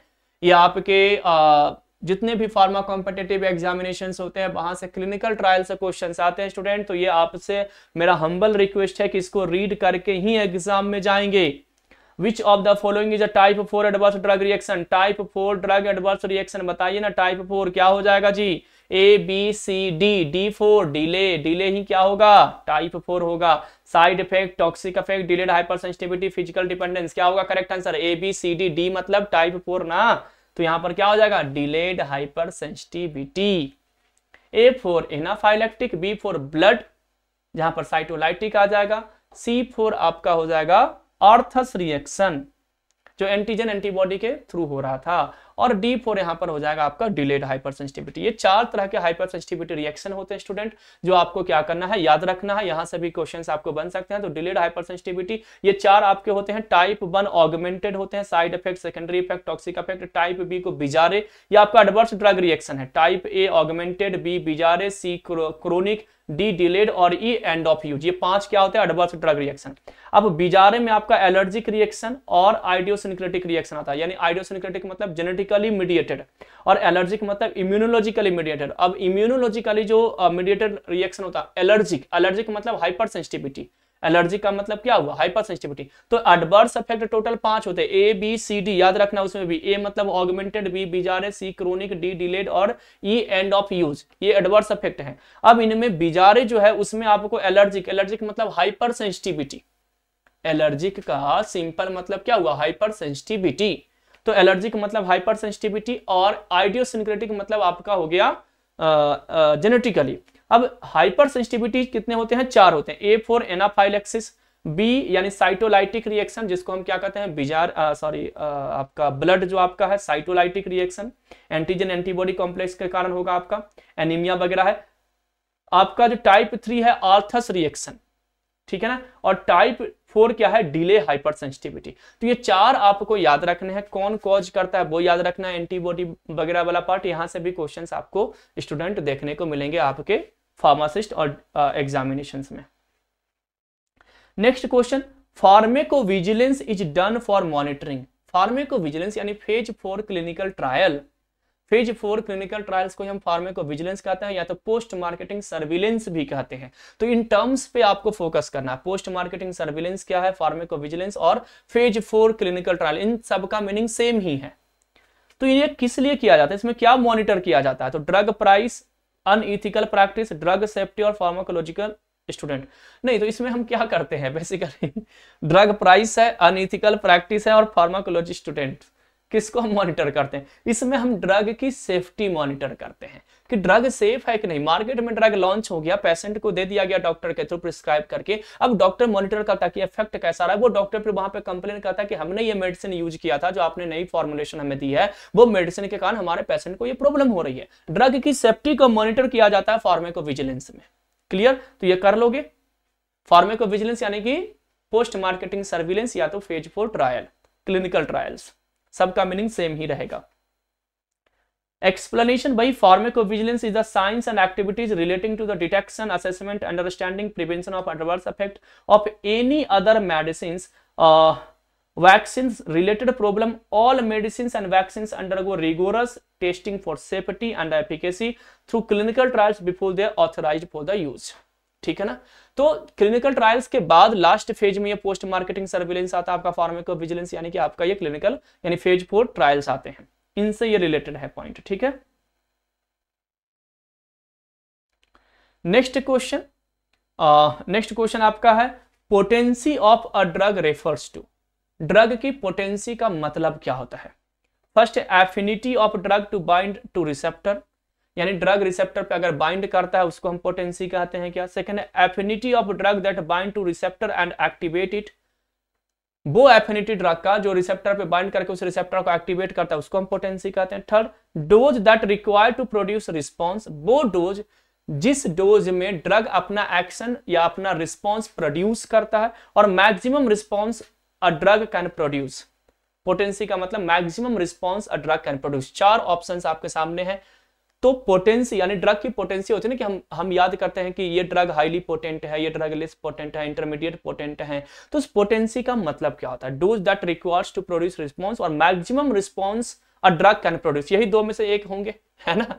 तो बताओ क्या होगा इसका आंसर, जल्दी से कमेंट करो क्या होगा? Dose that requires a produce response or maximum response of drug produce. यहां पर करेक्ट आंसर हो जाएगा dose that requires to produce response. वो डोज जिस मतलब ड्रग का वो कंसंट्रेशन, वो डोज, वो अमाउंट जिसमें ड्रग अपना रिस्पॉन्स प्रोड्यूस करता है, वो उस ड्रग की पोटेंसी होगी। कि भाई हाई डोज पे ये रिस्पॉन्स प्रोड्यूस कर रहा है तो वो ड्रग क्या होगा? Less potent. अगर कम डोज में ड्रग बहुत ज्यादा रिस्पॉन्स दे रहा है तो वो क्या हो जाएगा? हाईली पोटेंट ड्रग हो जाएगा। कम डोज में यानी कम अमाउंट में ड्रग अगर अपना बहुत ज्यादा एक्शन प्रोड्यूस कर रहा है तो वो हाईली पोटेंट हो जाएगा। अगर वो ज्यादा डोज में इफेक्ट प्रोड्यूस कर रहा है तो वो लो पोटेंट हो जाएगा। यानी कम डोज में हमें ज्यादा एक्शन मिलना चाहिए, that is the highly potent drug. ठीक है, तो एक्सप्लेनेशन है refers to the maximum response that can be produced by a drug. Maximum response जो है वो ड्रग का प्रोड्यूस जो होता है वो आपका एफिकेसी कहलाता है। Morphine is more efficacious than aspirin as analgesic. Obvious सी बात है, एस्प्रिन आपका NSAID ड्रग है, इनके पास भी एनाल्जेसिक प्रॉपर्टी, यानी कि ये भी पेन को रिड्यूस करते हैं, मॉर्फिन भी पेन को रिड्यूस करते हैं, लेकिन मॉर्फिन क्या करता है? हाईली पोटेंट है, यानी कम डोज में क्या करेगा? अच्छा इफेक्ट देगा। Potency, amount of drug needed to produce a given response. Amount of drug needed to produce a given response, वो अमाउंट ड्रग का जो हमें नीड है अच्छा रिस्पॉन्स प्रोड्यूस करने के लिए, वो आपका क्या कहलाता है? Potency. The analgesic dose of morphine is 10 mg and pethidine is 100 mg, so morphine is 10 times more than potent. यहाँ पर क्या कह रहा है कि एक 10 mg लिया और एक 100 mg लिए, तो उस केस में जो 10 mg में हमें इफेक्ट देगा वो क्या हो जाएगा? मोर पोटेंट हो जाएगा। तो कितना पोटेंट हो जाएगा? 10 टाइम्स। 10 10 जा क्या हो जाएगा? 100। ये समझ में आया पॉइंट? तो ये आपका हो गया पोटेंशियल। सिंपल सा क्वेश्चन था। आज का second last question, type B adverse drug reaction. Adverse drug reaction type B, that is the augmented unpredictable bizarre effect seen on the chronic delayed. तो B4 bizarre, A4 augmented, C4 cytolytic, D4 delayed, E4 end of the dose. यही 5 adverse effect मैंने बताया आपको। तो बताइए ना क्या हो जाएगा? बिजारे, बिजारे मतलब अनप्रेडिक्टेड, और ऑगमेंटेड मतलब होता है जो पहले से हमें मालूम है, वो टाइप ए के अंडर में आता है। टाइप बी में आपका क्या आ जाता है? बिजारे आ जाता है। तो यहां पर ऑप्शन बी क्या हो जाएगा? करेक्ट हो जाएगा। अभी मैंने आपको याद करवाया था, अभी जस्ट हमने इस ड्रग को याद करवाया था। तो यहां पर अनप्रेडिक्टेड बिजारे रिएक्शंस आपके कहां पर आ जाएंगे? Type B adverse drug reactions के अंडर में देखने को मिलेगा स्टूडेंट। ठीक है, चलिए, तो यही अभी हम लोगों ने डिस्कस किया था। Type A augmented, bizarre B है, सी क्रोनिक है, डी डिलेड और एंड ऑफ यूज आपका ई है। इसमें आपको बिजारे में एलर्जिक रिएक्शन, हाइपर सेंसिटिविटी आपका है और आइडियोसिंक्रेटिक है, जिसमें टाइप ए एनाफाइलेक्सिस, बी साइटोलाइटिक्स है, सी टाइप 3 आपका आर्थस है और टाइप 4 आपका डिलेड है। तो ये आपको याद रखना है। आज का last question, phase 2 clinical trials is also called. Phase 2 clinical trials को क्या कहते हैं? थेरापेटिक्स कन्फर्मेशन और थेरापेटिक्स कंपैरिजन। सेकंड है human pharmacology and safety, therapeutics exploration and dose ranging and post marketing surveillance. तो पोस्ट मार्केटिंग सर्विलेंस तो होगा ही नहीं, ये तो फेज 4 है आपका फार्माकोविजिलेंस। अब 3 है, बताइए क्या होगा correct answer? Phase 2 of clinical trials is also called.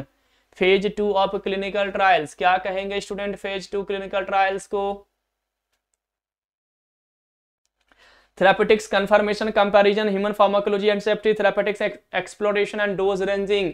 तो यहां पर हो जाएगा therapeutics exploration and dose ranging. Therapeutics exploration and dose ranging यहां पर क्या हो जाएगा? ये आपका हो जाएगा स्टूडेंट फेज 2 क्लिनिकल ट्रायल्स। तो फेज 2 क्लिनिकल ट्रायल्स में हम क्या करते हैं, थेरापेटिक्स को एक्सप्लोर करते हैं और डोज रेंज के बारे में है। ये आपको फिर से ध्यान रखना है, ये बहुत इंपॉर्टेंट है, मैं बार बार कह रहा हूं। अलग अलग फेज में अलग अलग चीजें होती है, ये आपका फेज याद रखना है। इनका कंडक्शन कितने वॉलंटियर पे करते हैं, इनका एम क्या है, ये पर्पस क्या है, ये सारी चीजें आपसे पूछा जाएगा। क्वेश्चंस यहां से बनते हैं एग्जामिनेशन में, आपको इसको क्या करना है, ध्यान रखना है। तो ये आपका आज यानी कि टोटल अभी तक हम लोग 425 क्वेश्चंस, जो हमारा 5000 MCQs का सीरीज है फार्मासिस्ट के लिए, उसमें 425 क्वेश्चंस आज हम लोग क्या कर चुके हैं, सॉल्व अभी तक कर चुके हैं। और फार्माकोलॉजी में हम लोगों ने अभी तक टोटल 100 क्वेश्चन यानी 425 में 100 क्वेश्चन हम लोगों ने कहां से सॉल्व किया, फार्माकोलॉजी में, जिसमें हम लोग जनरल फार्माकोलॉजी कंप्लीट कर लिए, रूट ऑफ ड्रग एडमिनिस्ट्रेशन हम लोग कंप्लीट कर लिए, फार्माकोकाइनेटिक्स कंप्लीट कर लिए, फार्माकोडायनेमिक्स कंप्लीट कर लिए, हम लोग एडवर्स ड्रग रिएक्शंस कंप्लीट कर लिए, हम लोग क्लिनिकल ट्रायल्स भी कंप्लीट कर लिए। इतने सारे सेगमेंट आपके, इतने सारे टॉपिक्स आपके फार्माकोलॉजी में, इनसे रिलेटेड जो प्रीवियस ईयर में डिफरेंट स्टेट में जो अलग अलग फार्मासिस्ट के एग्जामिनेशंस में क्वेश्चंस आए हैं, वो सारे क्वेश्चंस भी हम लोग सॉल्व कर लिए। साथ ही साथ में हम लोग कुछ एक्स्ट्रा क्वेश्चंस भी उन्हीं टॉपिक्स से रिलेटेड क्या कर लिए, सॉल्व कर लिए। अब नेक्स्ट क्लास में यानी कि नेक्स्ट टॉपिक्स के साथ, नेक्स्ट मैराथन सीरीज के साथ हम आपसे फिर से मिलेंगे। आपका सपोर्ट इसी तरह से बना रहे। जो जीडीसी यानी जो जीडीसी की जो फैमिली है आपके लिए, यानी जो फार्मासिस्ट एग्जामिनेशन है, बहुत बार ऐसा मैसेजेस आया ग्रुप पर कि सर फार्मासिस्ट के लिए आप क्या कर रहे हैं, आप केवल जीपेट नाइपर के लिए ये कर रहे हैं। नहीं, हमने फार्मासिस्ट के लिए भी ये मैराथन इसलिए लाया है कि ताकि 5000 क्वेश्चन का एक बंच तैयार हो जाए, बच्चों को ये क्लियर हो जाए कि किस लेवल का क्वेश्चन कहां से, किस टॉपिक से कैसे बनते हैं और उसका सॉल्यूशन क्या होना चाहिए, उसका एक्सप्लेनेशन कैसे करना है, मतलब वहां पर क्वेश्चन सॉल्व करने टाइम में कौन कौन सी बातों को ध्यान रखना, ये सारे पॉइंट्स को लेकर के हम लोग क्या किए हैं इस सेक्शन सेगमेंट में, यानी कि आपका जो मैराथन सीरीज है, इस मैराथन सीरीज में वो सारे डाउट्स को क्लियर करते हुए आपके लिए क्या किए, इस सीरीज को लेकर के आए। तो नेक्स्ट सीरीज में मिलेंगे नेक्स्ट कॉन्सेप्ट के साथ। Thank you everyone for watching GDC and supporting GDC. Thank you once again.